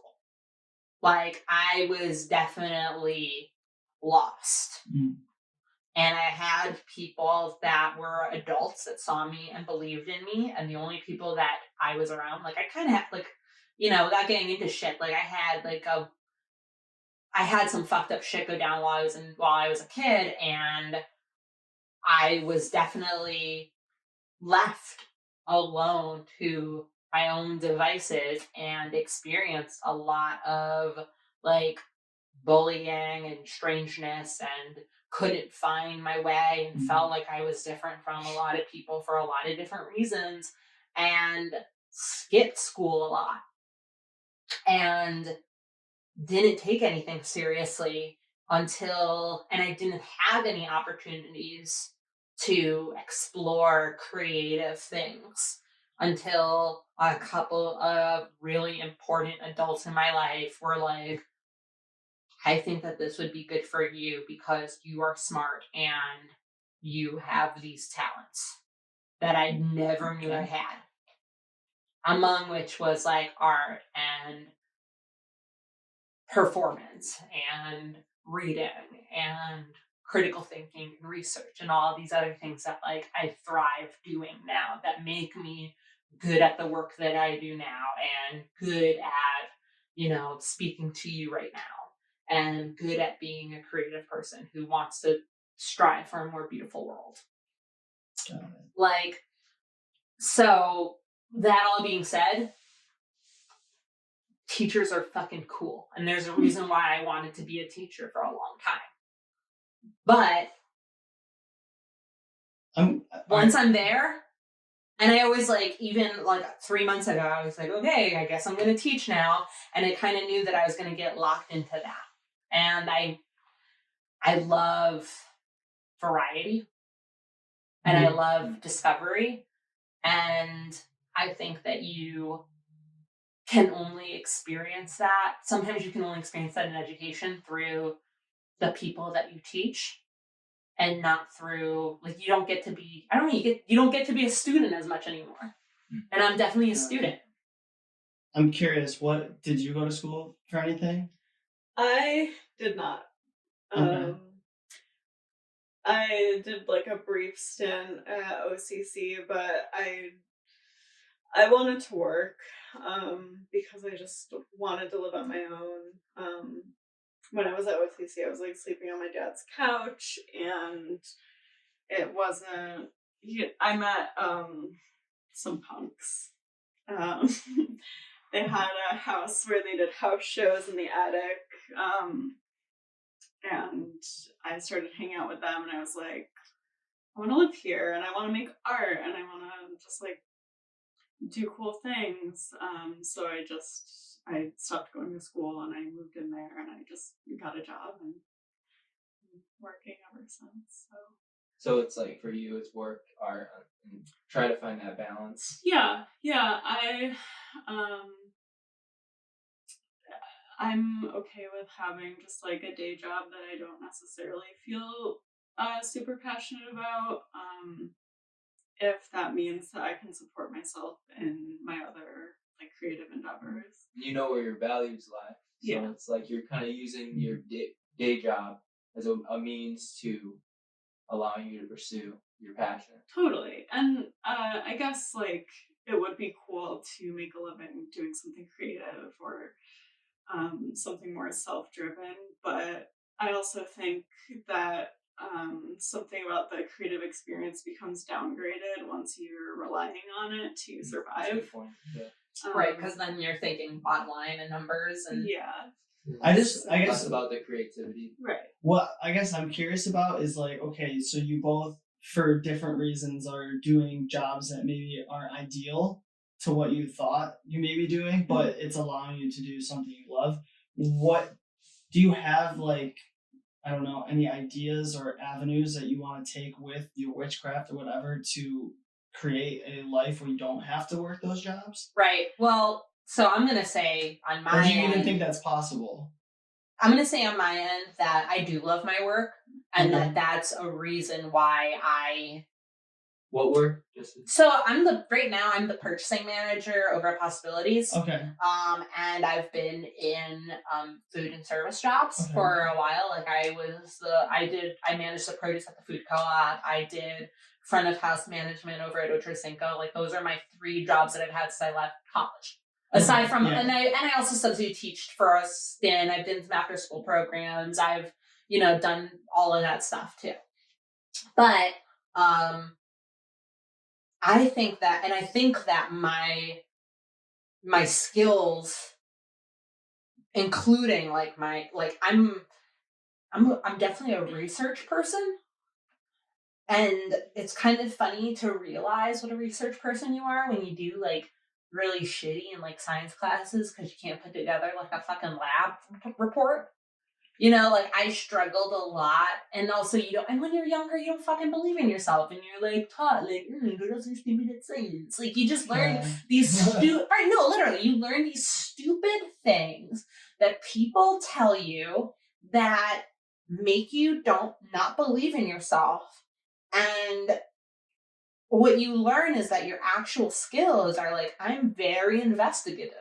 Like, and I didn't know this until I got involved in education because you learn about different learning styles. And I learned that I'm somebody who is given information and wants to know more about it, which is definitely a thing that I do in my witchcraft and my creative life. Okay. But, and that's what I do now. Like literally I'm told like, I need to figure out how to buy these items for the bar or the kitchen or whatever. And I need to talk with business reps, suppliers, find pricing. And that means that I need to have good interpersonal communication. I need to be a hard ass. I also need to be a sweetheart when I need to be. And I need to know exactly what I'm looking at when I see something and know that there's other options out there. That's a research skill, right? When you're a teacher, you have to take, in New York State, you have to take a test called the LSATs, or the Liberal Arts Standardized Test.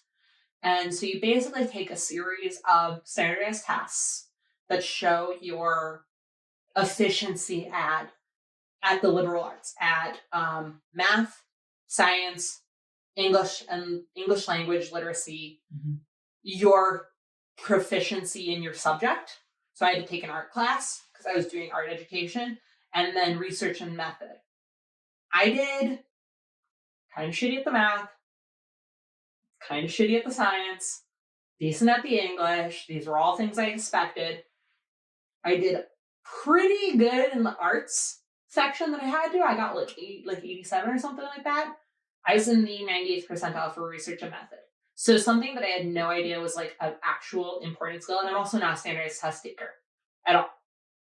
To learn that like like it just all of a sudden meant to me that like I need to know, like I know this stuff. And it gave me like the sense of power as to like I can research shit. Like I can look at stuff. Like I became a good history student after that. Mm-hmm. You know what I mean? I became somebody who could understand the local politics and understand the bigger picture of what's happening in Syracuse. Like, so I think a lot of it's like believing in yourself too. Because the test showed you right there, then and there, that's like your hidden skill. Yeah. And it like creates that motivation. Right. So that being said, I like what I do because it pushes buttons that I never pushed as like an artist, as a painter. Okay. I paint. I learned about, the only research I ever did was about art movements. And I love certain art movements. I especially love post-modern, like anti-capitalist, like art and life integrated art movements. The Situationists, Fluxus, Happenings, those are like my favorite artists. Fucking Yoko Ono, who's coming to she has an exhibit at the Everson that's coming. And I'm fucking so psyched about it because Yoko Ono is one of the most important artists in Fluxus. And Fluxus is an art movement from the late 50s, early 60s that basically decided that anything that you do in life should be artful, and that art should not, anything that is a commodified piece of art should be treated like a joke. And it made fun of advertisements and inventions that were meant for like making your life like quote better. So you have all it's against like the norms of capitalism. Totally. It's like a rebellion from it. Definitely. And so you end up having she Didn't also make art out of like really mundane kind of moments. So one of the coolest Yoko Ono pieces is this 8mm film that's of her lighting a match, and it slowed it down to be like a 10-minute long process. So it's literally taking how many frames is in a second? 24? Depending on what you're shooting. Like generally speaking, like like classic film. So like a million frames per second. Right. So literally you're doing, it's like almost like, but it isn't like, it's like just drawn out. It's like super drawn out. Like she did the process slow and then she drew everything else out too. Wow. So so it's this long video. And the idea is that you become so bored by it that you already understand what it means to be like, to reach oblivion. Like art and life as oblivion was like a goal. What is oblivion? What do you mean? Like transcendence almost. Yeah, like like almost like so when you like the like Merriam-Webster oblivion means that like something is like absolutely destroyed, right? Obliterated, right? So it becomes, so what you're taking is this moment of like anticipation, like going from, and this as a situationist idea. Like fire. Going from magical. point A to point B. Usually. And then this is another, like, you're going from point A to point B, but instead of like just trying to get there, you get lost in the middle and you discover yourself. Like those are the two ideas. And like situationists and Fluxus like really piggybacked off each other. So that's one of the reasons why like I loved it so much. And obviously that like goes into my creative practice. But I think that I have two sides of me, and I have a side of me that's highly ambitious, and I have a side of me that like is very scared, and I have a side of me that craves security. Mm-hmm. So I work a job that pays attention to small details and feeding off of people and working in service to others to make other people have a better experience. And that makes me happy. Mm-hmm. And then I go home and I work on making my house very beautiful. I work on making my life very beautiful. I work on finding other ways to like tick my creative itches.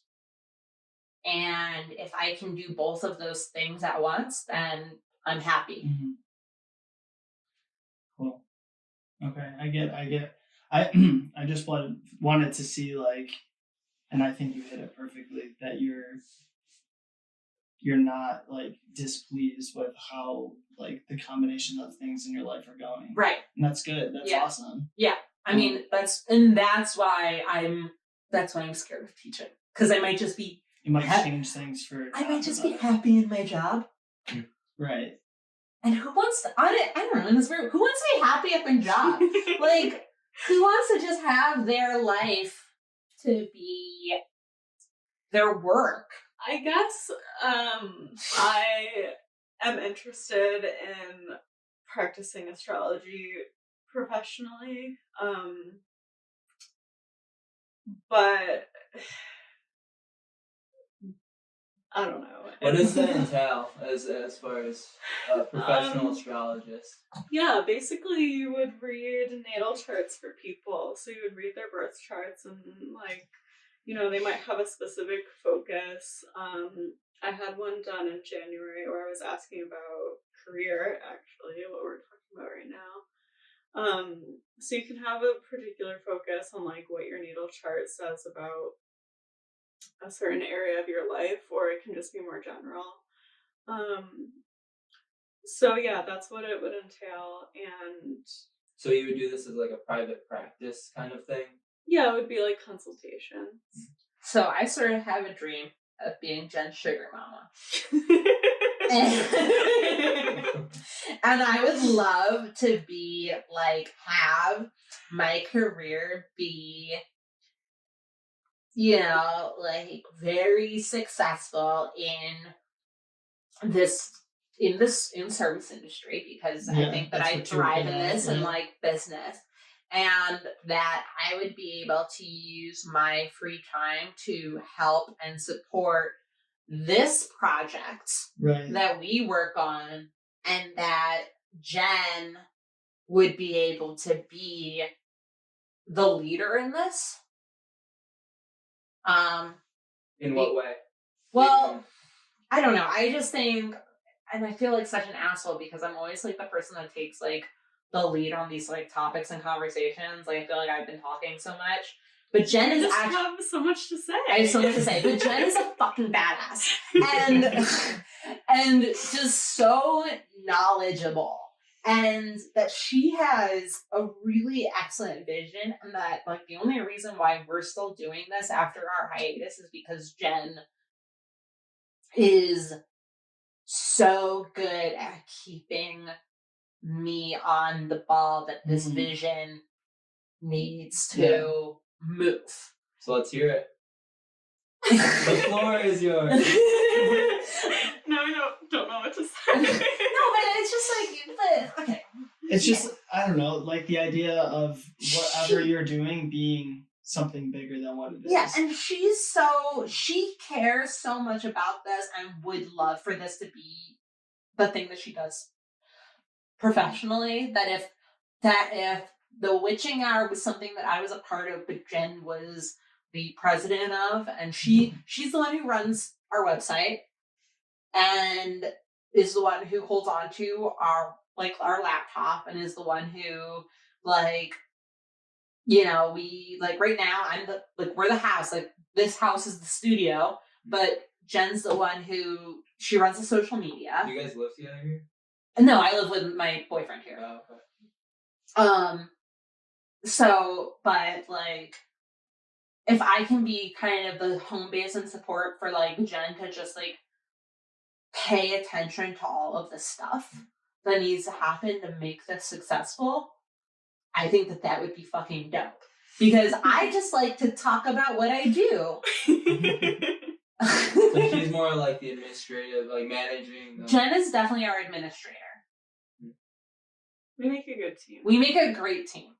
But Jen's the one who is very much behind the scenes, where like if like she's the one who like has decided what like emojis we use. You know what I mean? Like I'm like, just because they look cute. So I'm like, so I do that too. Like she has a good vision about what we want the website and the content to look like. And I generate content because I'm a research person and I care about what I do and I have a good idea about, and I practice rituals. I love to look up like different rituals that could be practiced in these different environments, but Jen just knows how to format it so that it looks beautiful and is able to make sure like that we meet.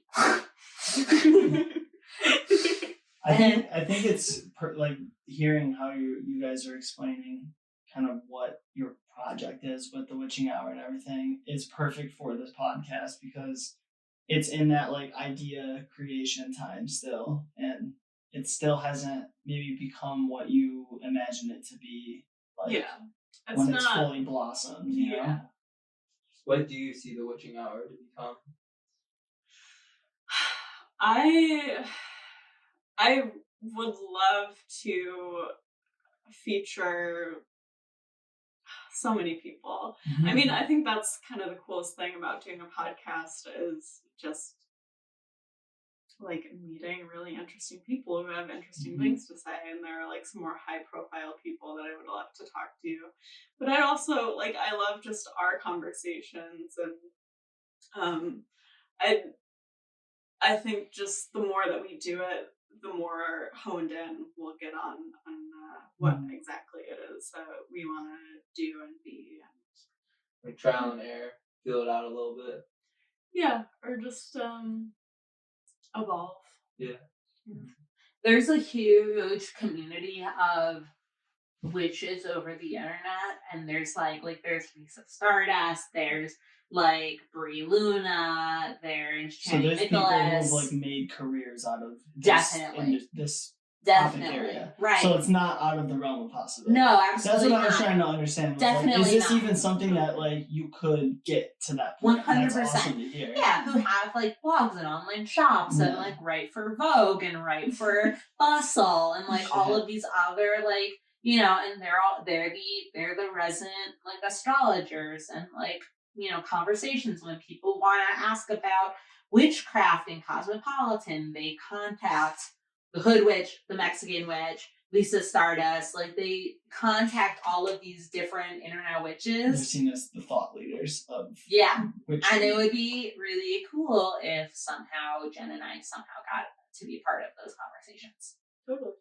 Like, you know, so that's awesome. It totally, I mean, it's just like the goals of the podcast is probably the same as your guys's. And it's that like, oh, we want to be able to reach like this many followers. We want to be able to talk to this many people. Yeah. We want to be interviewed by these key places. Like those are the things that obviously are like the hits.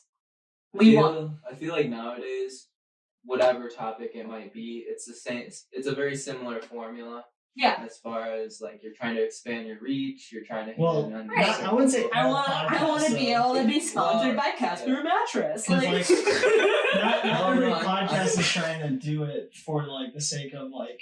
I'm thinking like even bigger gain. picture, but just like anyone on social media, in general, whatever they could be talking about, like Teenage Mutant Ninja Turtles, right? Or like something super random. Right. You know, it's that topic area, and then it's like you build that social media following. Totally. It's literally being a thought leader and building a personalized brand around what you're doing. Right. And not just simply being like, yes, you could be really into astrology, but like, why you and not someone else? Like, why do I want to listen to you and not someone else? Right. And it should be because like, you just like, so, you know, a good example of podcasters that like I listen to all the time. I listen to Chuck and Jocelyn Stuff You Should Know, right? They have they're well researched, talk about random shit, and they're just like very like cute and agreeable and like talk through their personalities, and they both have like the kind of weird voices, and they're just like they're good to listen to. Like they have a great rapport. They are able to like piggyback off each other. They clearly have their notes in front of them and are well rehearsed in what like the next thing to say is. And that stuff means that these crazy topics are able to get discussed.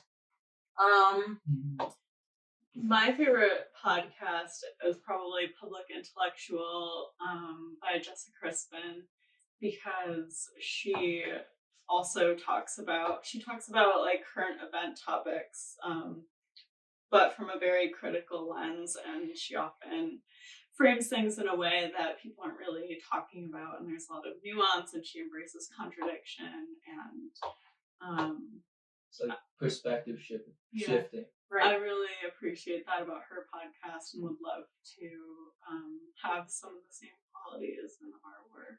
Right. So I want to pose you with a question, since we're pondering like podcasts that you enjoy. What, and I don't know if there's other podcasts in this like sphere of this topic area on witchcraft and all that. I'm sure someone does something, but who's that chick? Who does the podcast? Who does the witch podcast? The Witch Wave? The Witch Wave with Pam Grossman. There are actually a lot of witch podcasts. But she's got the best one. So there are just a lot of podcasts. So yeah, she does the best one. She talks to the coolest witches. My question to you to pose or to think about is, what is it about you two that's going to make you stand out amongst the rest of the witchcraft podcasts to make people listen to you? I don't know. Like, what, I don't know. Like, do you guys see? I don't know. Okay. Some special characteristics about the way you think about witchcraft or the way you talk about it? I think that's different. That's a really good question. I think one thing that I appreciate about us that I think maybe isn't embraced by everyone is that we're, like I was talking about earlier, we're okay with being DIY, and we're okay with being imperfect, and we're okay with having like kind of these like takes that aren't super refined. Yeah, I said a lot of fucking like hot takes here. Very authentic, and are just like, diving in and exploring things. Right. Because at the end of the day, there's something unique about each of you guys that's different than everyone else on this planet. So if you just act like yourself, you might be just tapping into that naturally. Right. Yeah. Right. I would hope so. I think that Jen and I are because we're Leos and Libras, we both just love like the beauty of things in such an important way. And I think that it's been really cool for the two of us to embrace what we think is really gorgeous and like special. I think that we both came from, like, our crafts came from different environments, and that witchcraft. You said your craft. Yeah. Like influences. we're both influenced by different things, both from our life experiences and the way that we came to like start to study this stuff. And that I think that our story is really cool. Again, I think that just the upstate New York like humor is like the fact like there aren't that many like I don't know like we're not like sardonic witches aren't there's no one else that like we used to joke about that we call ourselves the cynical witches like we're so we have a skepticism. It's like embracing kind of like I want to say the darkness, but like just the like sometimes you're just gonna be an asshole. Sometimes you're gonna be assholes. Sometimes, like, I talk a lot about shadow work, and that I think I talk about it in like a very like plainative way. Like, I've talked about the fact that like when I've needed to like discover like a darker part of myself and play like, and this is a whole other like branch of witchcraft is understanding that like obviously you're not like there's a part of you that's a shadow, right? There's a part of you that and that is that doesn't mean that it's unevolved, but it means you have to be aware of it or not important. That like sometimes there's parts of you that are, and it may come from trauma, it may come from like doubt, it may come from a lack that you just sense and feel that you need to fill. And so it's learning how to embrace your shadow side. Yeah. And that you need to do it in like a safe way that helps you grow in a stronger way. And I think it's something that you and I are both very in touch with in ourselves, and we can kind of inject that into our work while also keeping it fun with the humor. Yeah, right, exactly. So I think that that's something that like I hope that people appreciate about us, that we're ready to just kind of like say things like sort of how in like almost a facetious way, but sort of how it is. And that also like I think that's something that you and I are both really interested in is we're both interested in like the integrated witch. Like we're both interested in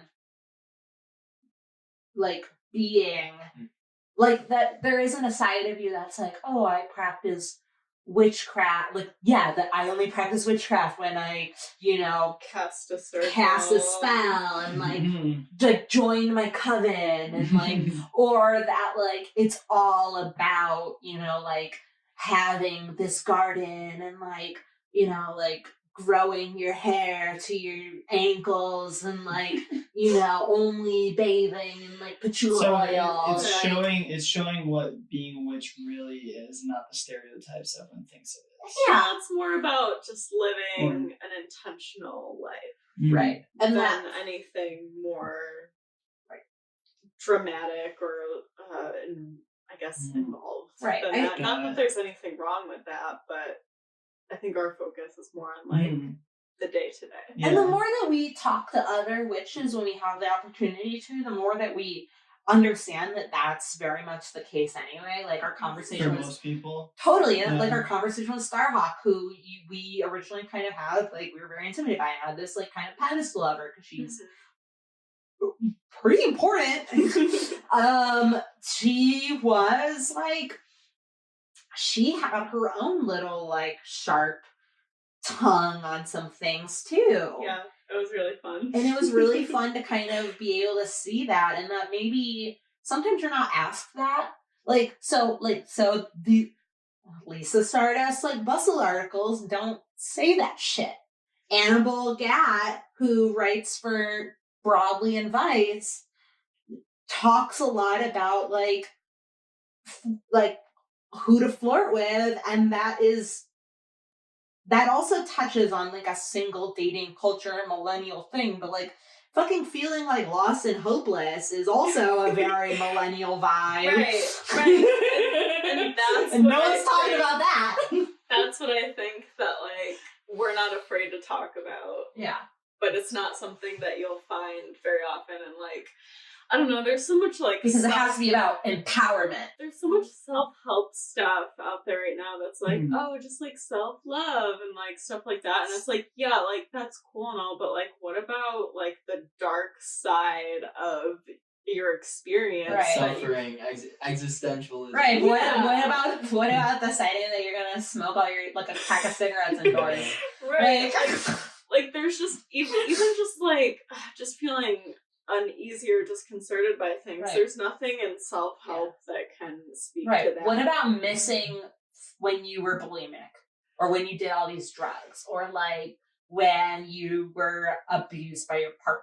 Like what about when you were like, what about the fact that like it's hard to feel authentic if you're not like 22 and like rife with like trauma and drama?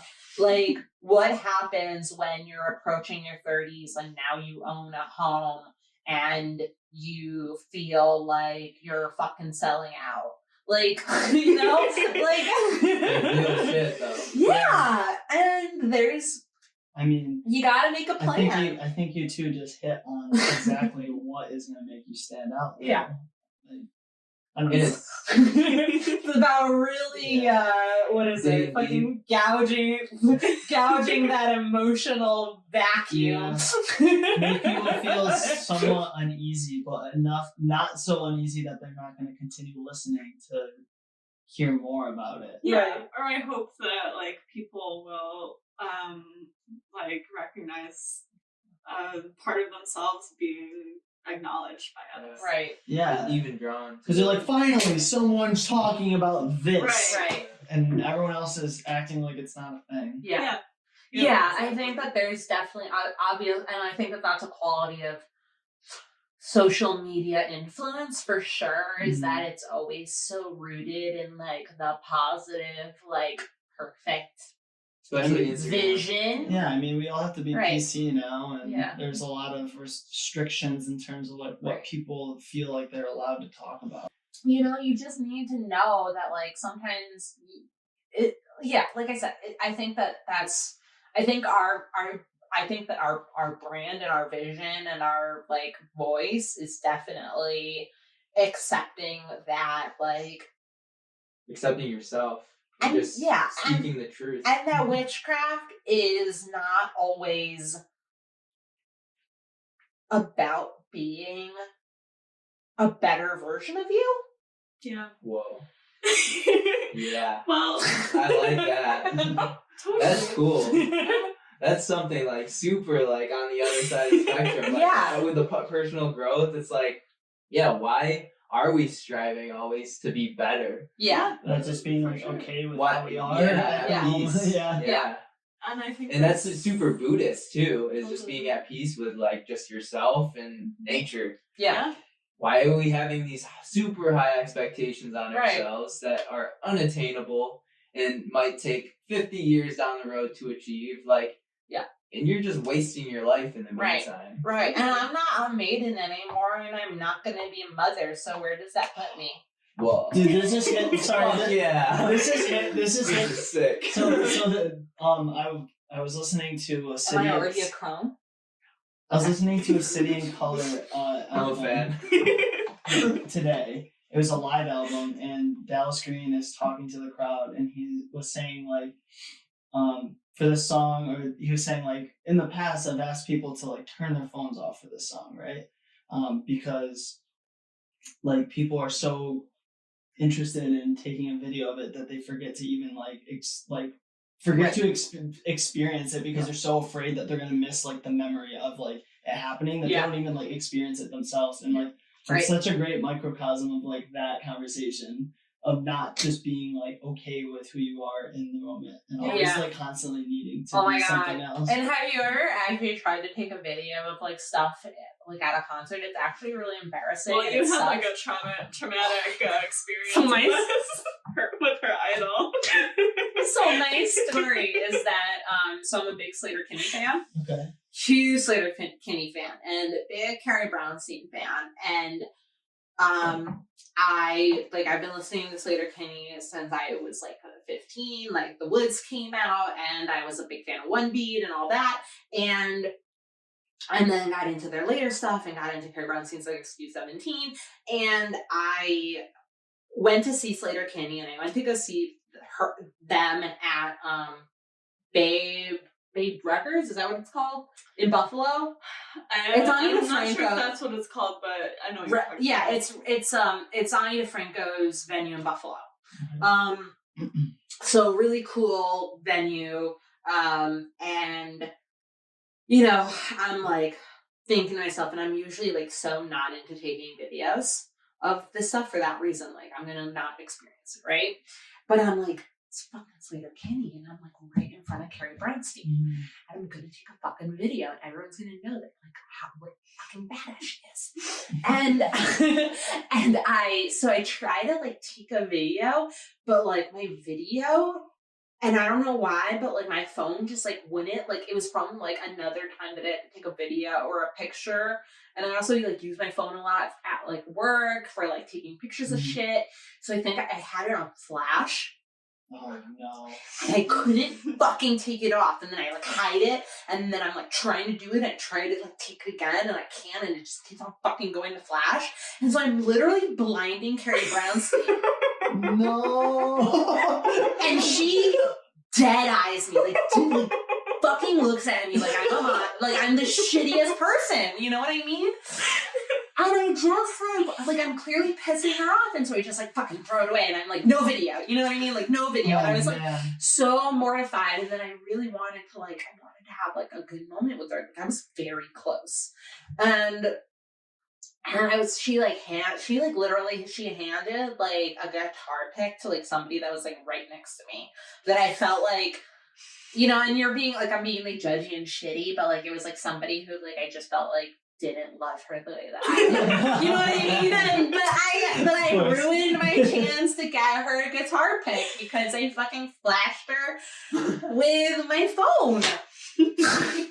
So I'm sorry, Carrie Brownstein.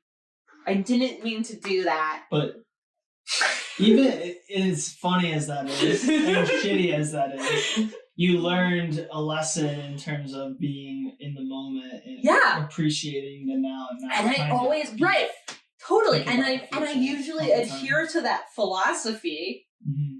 And I just tried to like excuse it this one time, and it was the worst thing I could have done. Yeah. Life was like, nah. Yeah. Literally. Yeah, exactly. So yeah, it was traumatizing, right? Life has a weird way of doing that kind of shit all the time. Yeah. Very embarrassing. Did you enjoy that tea? It's iced. Alright, so we're almost at the 2-hour mark. Yeah, we've gone through a lot. Yeah, definitely. Yeah. Do you have any final questions on your mind, Brian? I guess like, because one thing we didn't really talk about, so maybe quickly, like, give us one bit of witchcraft that maybe isn't known to the mass public, like a ritual or something that you can explain to us that we could like actively do in our personal life and try it out. Oh. You tell yours and I'm going to tell the egg spell. Okay, I'll talk about sigils because it's easy and super effective. So to make a sigil, basically you write an intention. It should be an I will statement. Like an affirmation? It shouldn't be like I want, because then you're just wishing to want and that accomplishes nothing. So it should be like I will. So let's say, I don't know, give me an example. I will do the dishes. Okay, yeah. So you like really resisting doing the dishes. Every time. You're just building up. The fucking dishes. There are flies everywhere. You don't even know where to start. And so you need to call on higher unseen powers to help you with this mess. So you write your intention and it's I will do the dishes. You write that out on a sheet of paper and then you cross out all the vowels and then you cross out all of the repeating consonants. And whatever is left, you turn the letters into a symbol. So you're just like, this is a completely creative, artistic experience. So you just like fit them together and like exaggerate them or like just make it look witchy. And if it doesn't quite look right or it doesn't feel like it really resonates with your intention, just make a new one until you create an image that you feel really symbolizes your intention. And then there are a few different ways of charging it and activating it, but I personally just I'll like meditate on the sigil.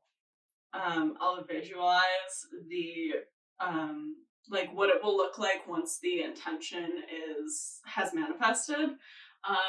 Not the process, but the end result. Mm-hmm.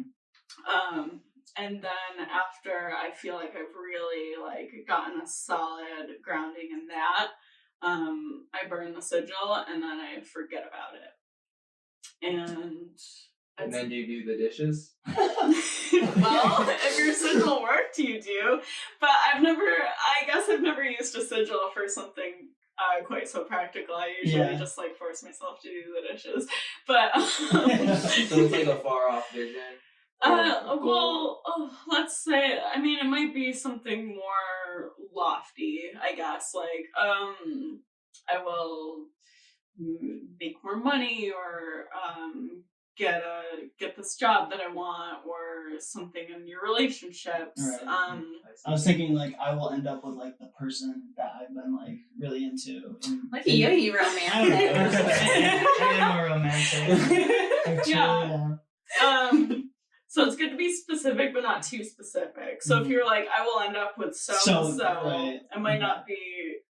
You might want to make it more like, I will end up with the person who is right for me at this time, or something like that. Yeah. And that actually is one of the hang-ups with love spells, is that you want to make sure that if you do practice like a love ritual in order to bring love to you, that you're specific.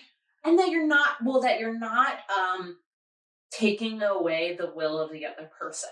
Right. Okay. Because like good witchcraft is not good witchcraft is consensual. Yeah. I mean, I've heard stories of people doing love magic and they like get what they want, but then the person immediately has regrets and like runs off, and then it's all for naught. Right, so. Or that it gets messier, or that person is obviously, that maybe that person, it's not the right time for you with them, or it's not the right, or they're not the right person at all anyway, or like there's power struggles because the way that you intended for it had to do with your power over them. And the fact that you desired them, not that you wanted for a bond to occur. Right, a more mutual. Yeah.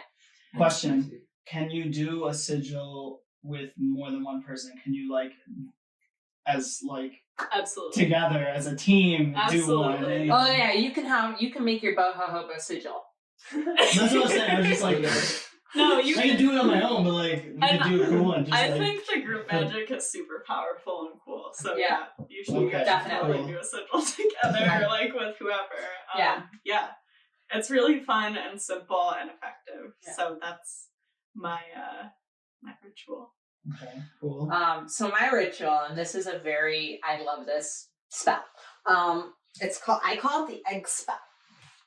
And it is essentially, you do this if you feel like somebody or something is like fucking your shit up. Like if your energy is being drained by like something negative, and you feel their negativity, like their toxic sludge on you, you practice this spell.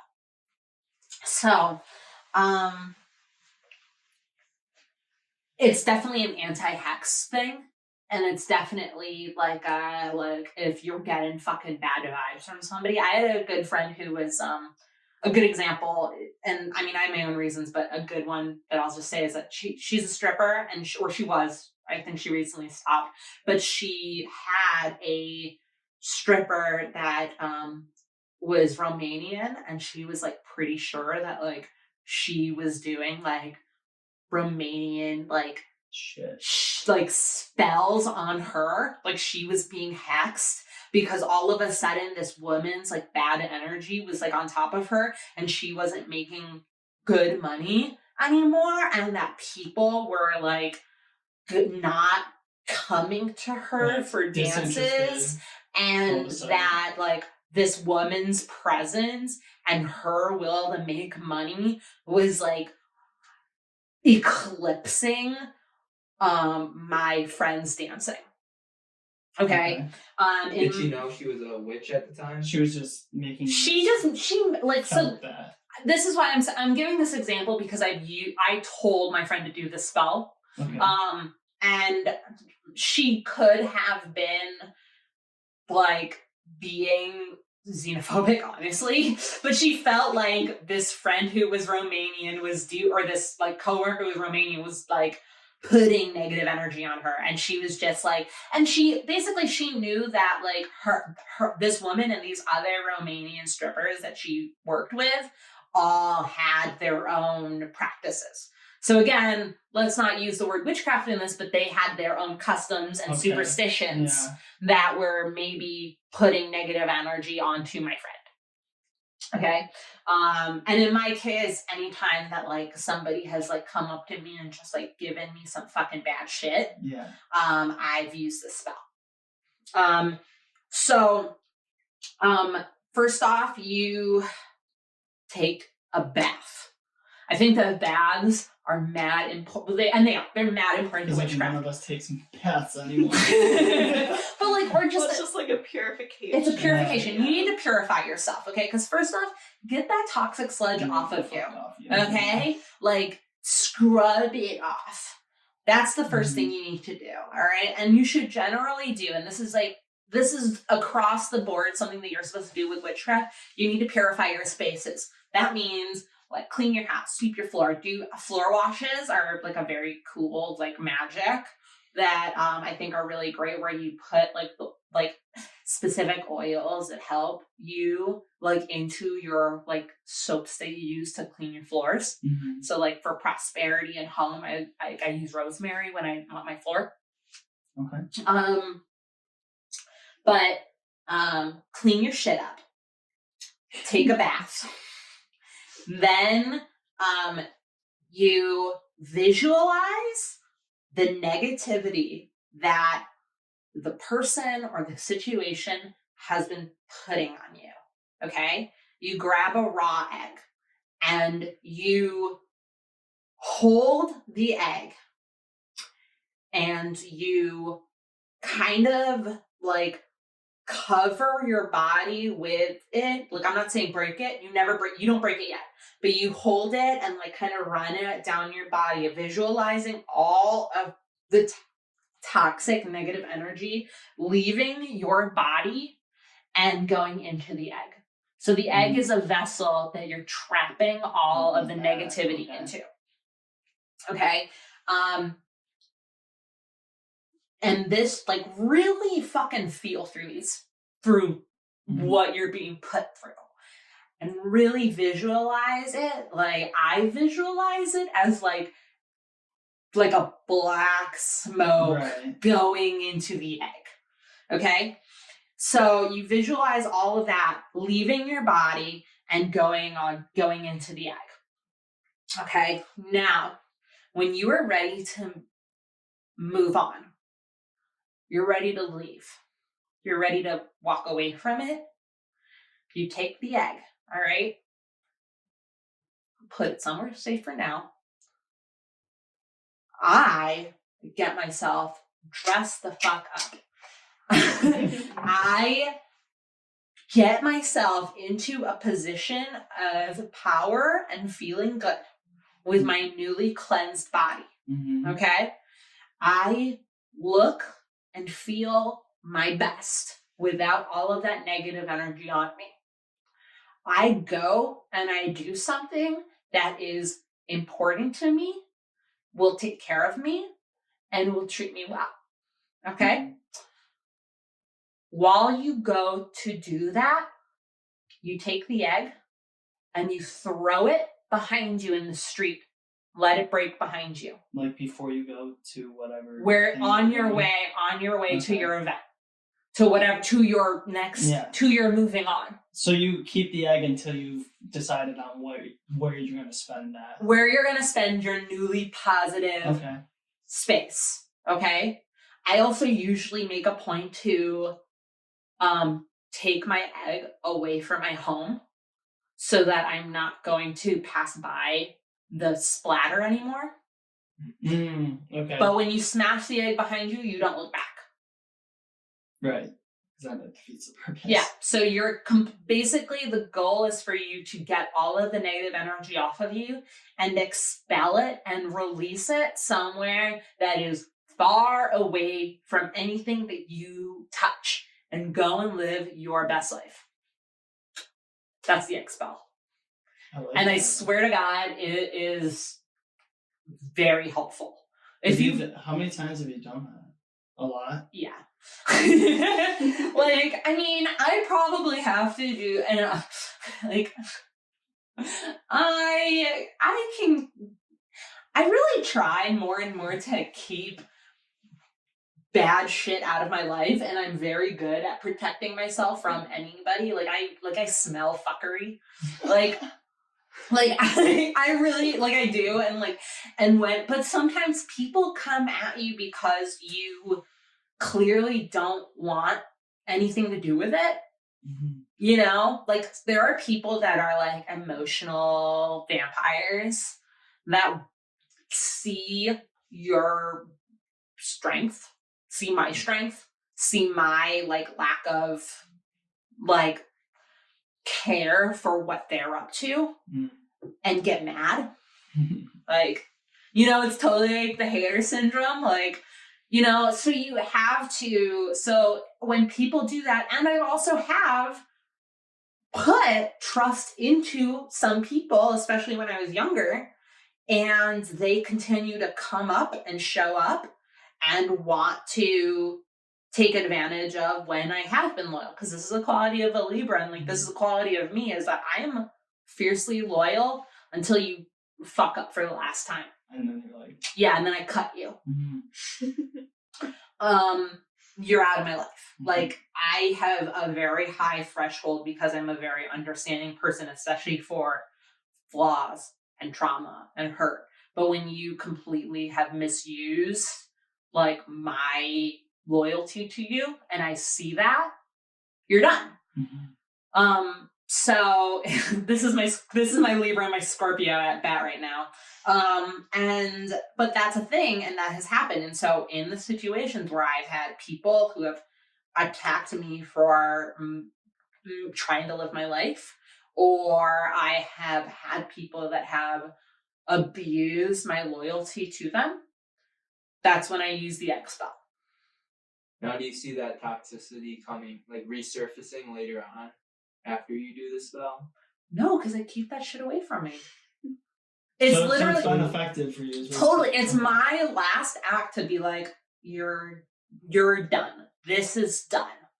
And it really affirms that, like, I got that out of my system. In practical terms, like, if you are around this toxic person, do you stop seeing them too? Or does I have a magical veil that makes them not exist? Well, no. Sort of, though. But it makes it easier to see them and be like, you can still deal with them. Or, like, it makes it easier for you to deal with that person? It makes it easier for me to completely remove my engagement from them. So I have, you know, you run in circles with some of the same people, and I also accept that people that I've cut out of my life, because they have been toxic for me, may not have that relationship with other people. My very best friend was a close collaborator with my ex-boyfriend that was really fucked up to me. And I think that she finally got, from the last time that I spoke with her, like, the actual severity of the fact that, like, her, like, taking photos, like, over social media, like, with him was, like, shitty.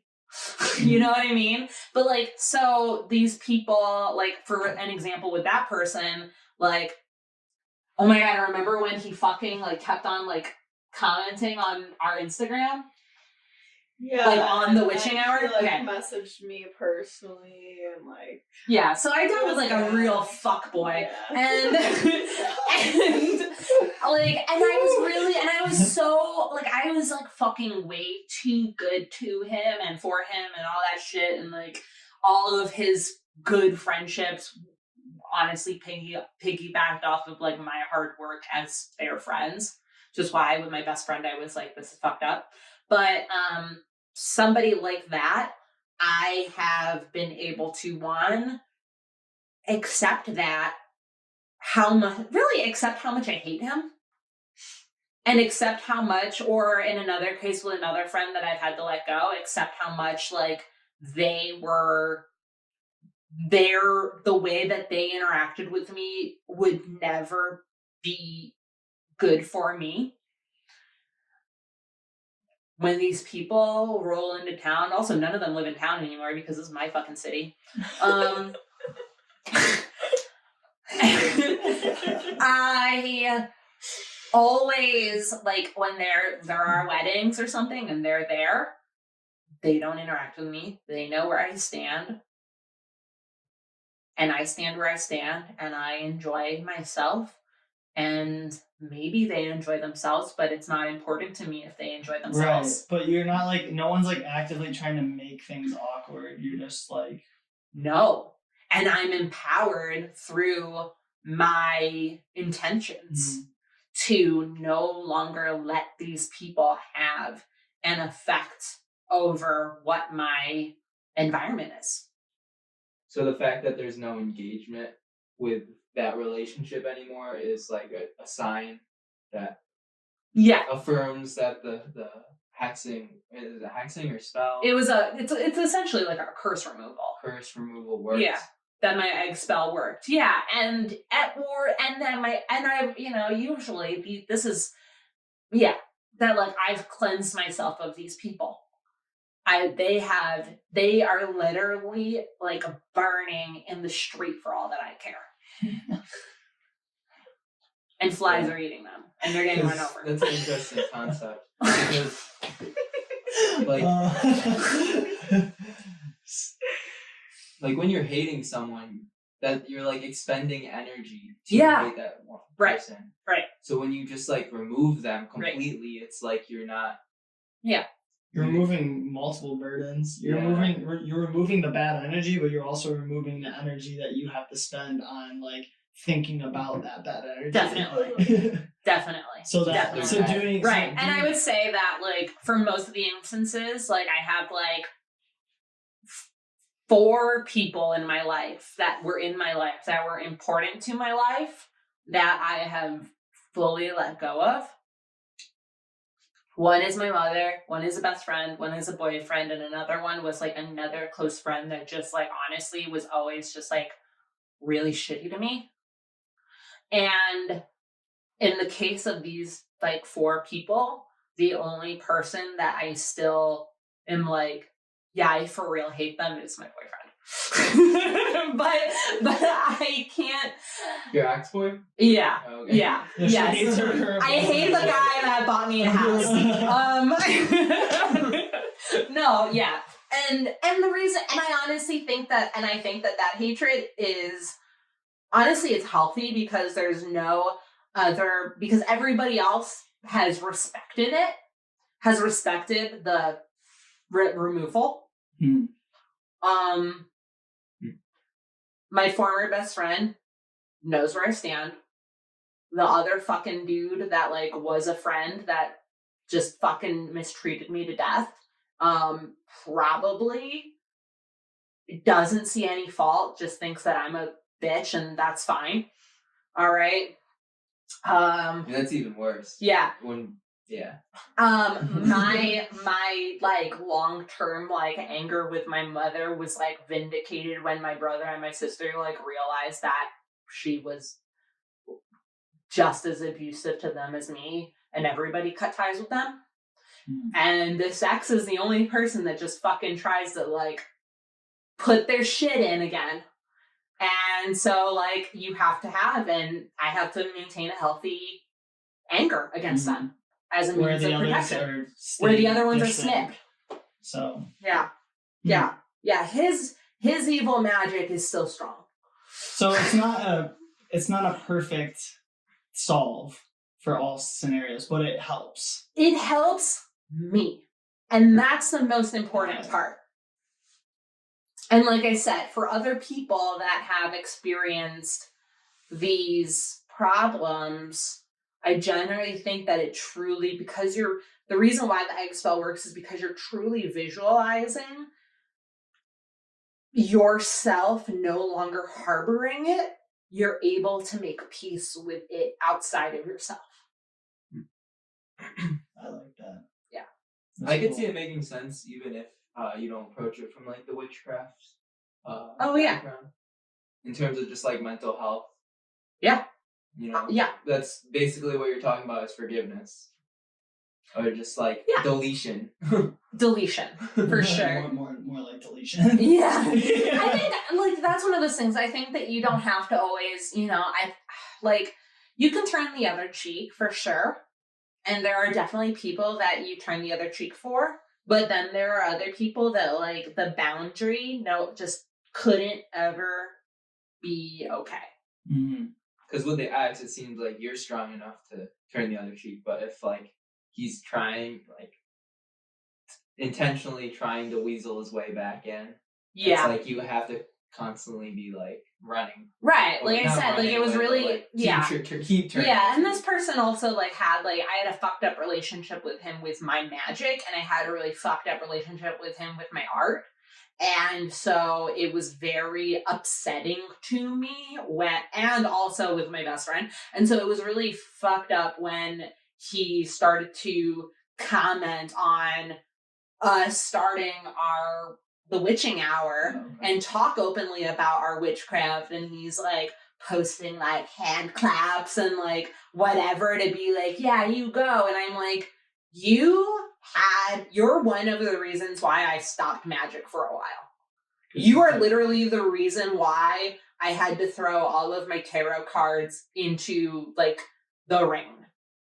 Like, so how dare you like try to fun. Not even, no, he wasn't making fun. He literally, because he's so insane, thinks... Or was he being, like, serious? He was intentionally, he was serious about trying to be supportive and engage in, after like, the fact. Right, in the facts that, like, we were doing something that was, like, magical. Like, he was like, hell yeah, you guys are being good. Like, thanks for being, witches, like, magic, blah, blah, blah, blah, blah, and using these, like, magic-y buzzwords because he had been relatively learned from me and sucked all of my magic out so that I was constantly taking care of him.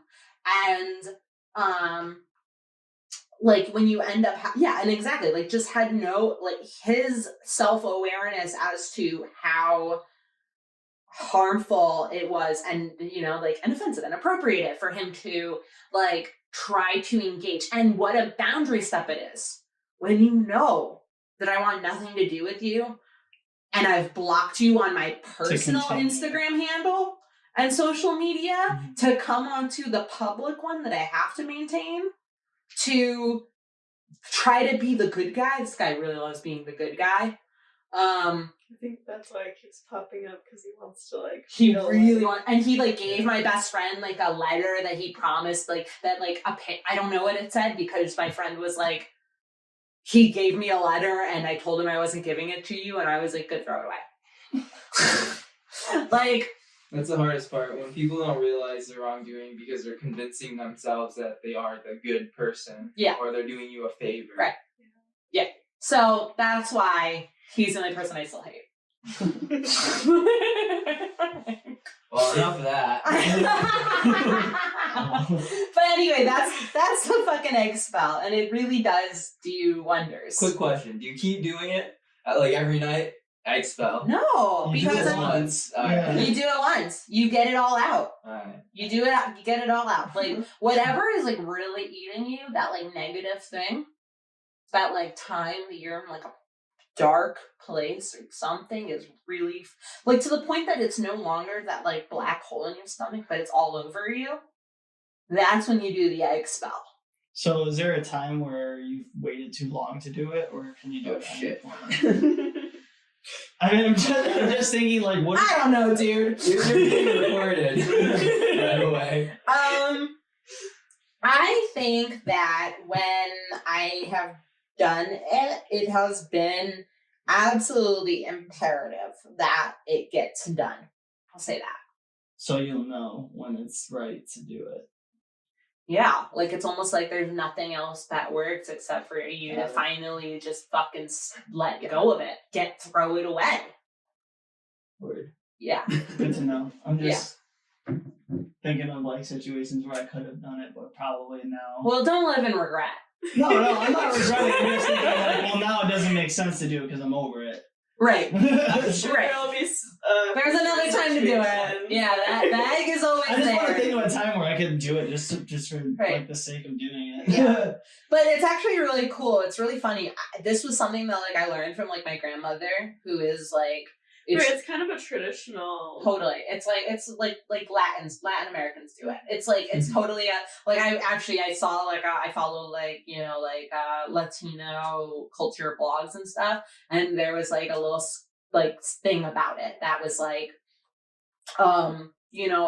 like this person's just giving me bad vibes, and they're like, hey, do this, like, and it's like things that like Latinas do. So it's definitely like that's like where it kind of comes. I don't know where it comes from exactly, but it definitely is like a Latin culture thing, and definitely, and I think probably like an African American thing. I know that like Azalea Banks, she identifies as a bruja and a witch. She talked about the egg spell and she called it the egg spell too, I think, on some Vice interview. So it's definitely like, it's a thing. Yeah.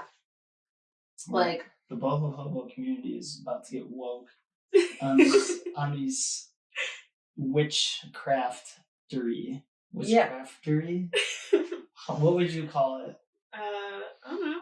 Witchery. Witchery. There you go. I don't want to use an incorrect term. Witchery. The opposite of fuckery. Yes. We use witchery to combat the fuckery. Exactly. That's literally what it's for. It's so good.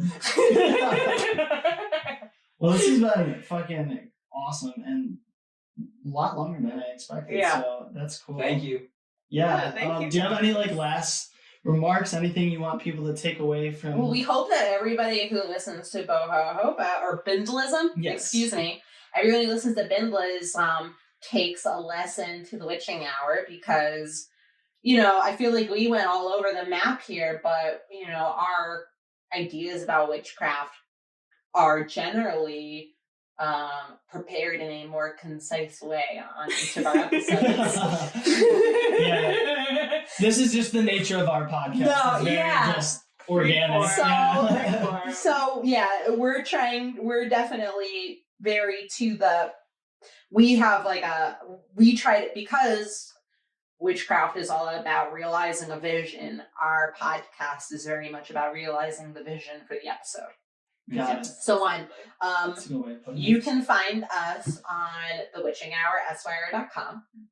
You can find us on Instagram and Facebook at thewitchinghour@syr. We have a Patreon. It's patreon.com/thewitchinghour. And we're hoping to introduce more special treats for people. One of the things that we're very interested in doing is creating playlists that speak to the nature of the time that we live in. Not like in a large way, but literally like Virgo season. Right? Like music to go. Yeah, like playlists for, That's awesome. moods and seasons. I like that. As well as maybe some special like spell ideas. And that we hope to have a really cool set of more and more people that we interview and topics that we talk about. Yeah. Maybe you guys can come on our podcast. Yeah. And we'll do it'll be a very like Terry Gross, Mark Maron moment. And then you can also listen to us on Apple Podcasts. Yeah. So nice. Yeah. So we've got that all going on. And our next episode will be around the full moon, so August 30th-ish. Okay. It's coming up. Give or take a day. Fair enough. Mm-hmm. Cool. I'm glad to have you. Thank you. Awesome. Thank Well, you. Thanks Thanks for having us. Thanks for letting us use your home for this. Yeah. Humble abode. Yeah. Appreciate it. Cool. So there you have it. Thanks again for tuning in to Bindlism, a philosophy to self-sufficient lifestyle. Be sure to explore other episodes of Bindlism on our Spotify and Apple podcast. You can find more Boho Hobo stuff on Instagram and Twitter at boho_hobo_, as well as on our Facebook page at Boho Hobo Lifestyle. It'd also be dope if you could subscribe to our YouTube channel as well. Our YouTube channel has more episodes from Bindlism in video form, along with other random shenanigans that we're up to. We're constantly filming new experiences, so it's one way you guys can stay up to date with us in our journey. So yeah, I guess that's it for now. Until next time, peace.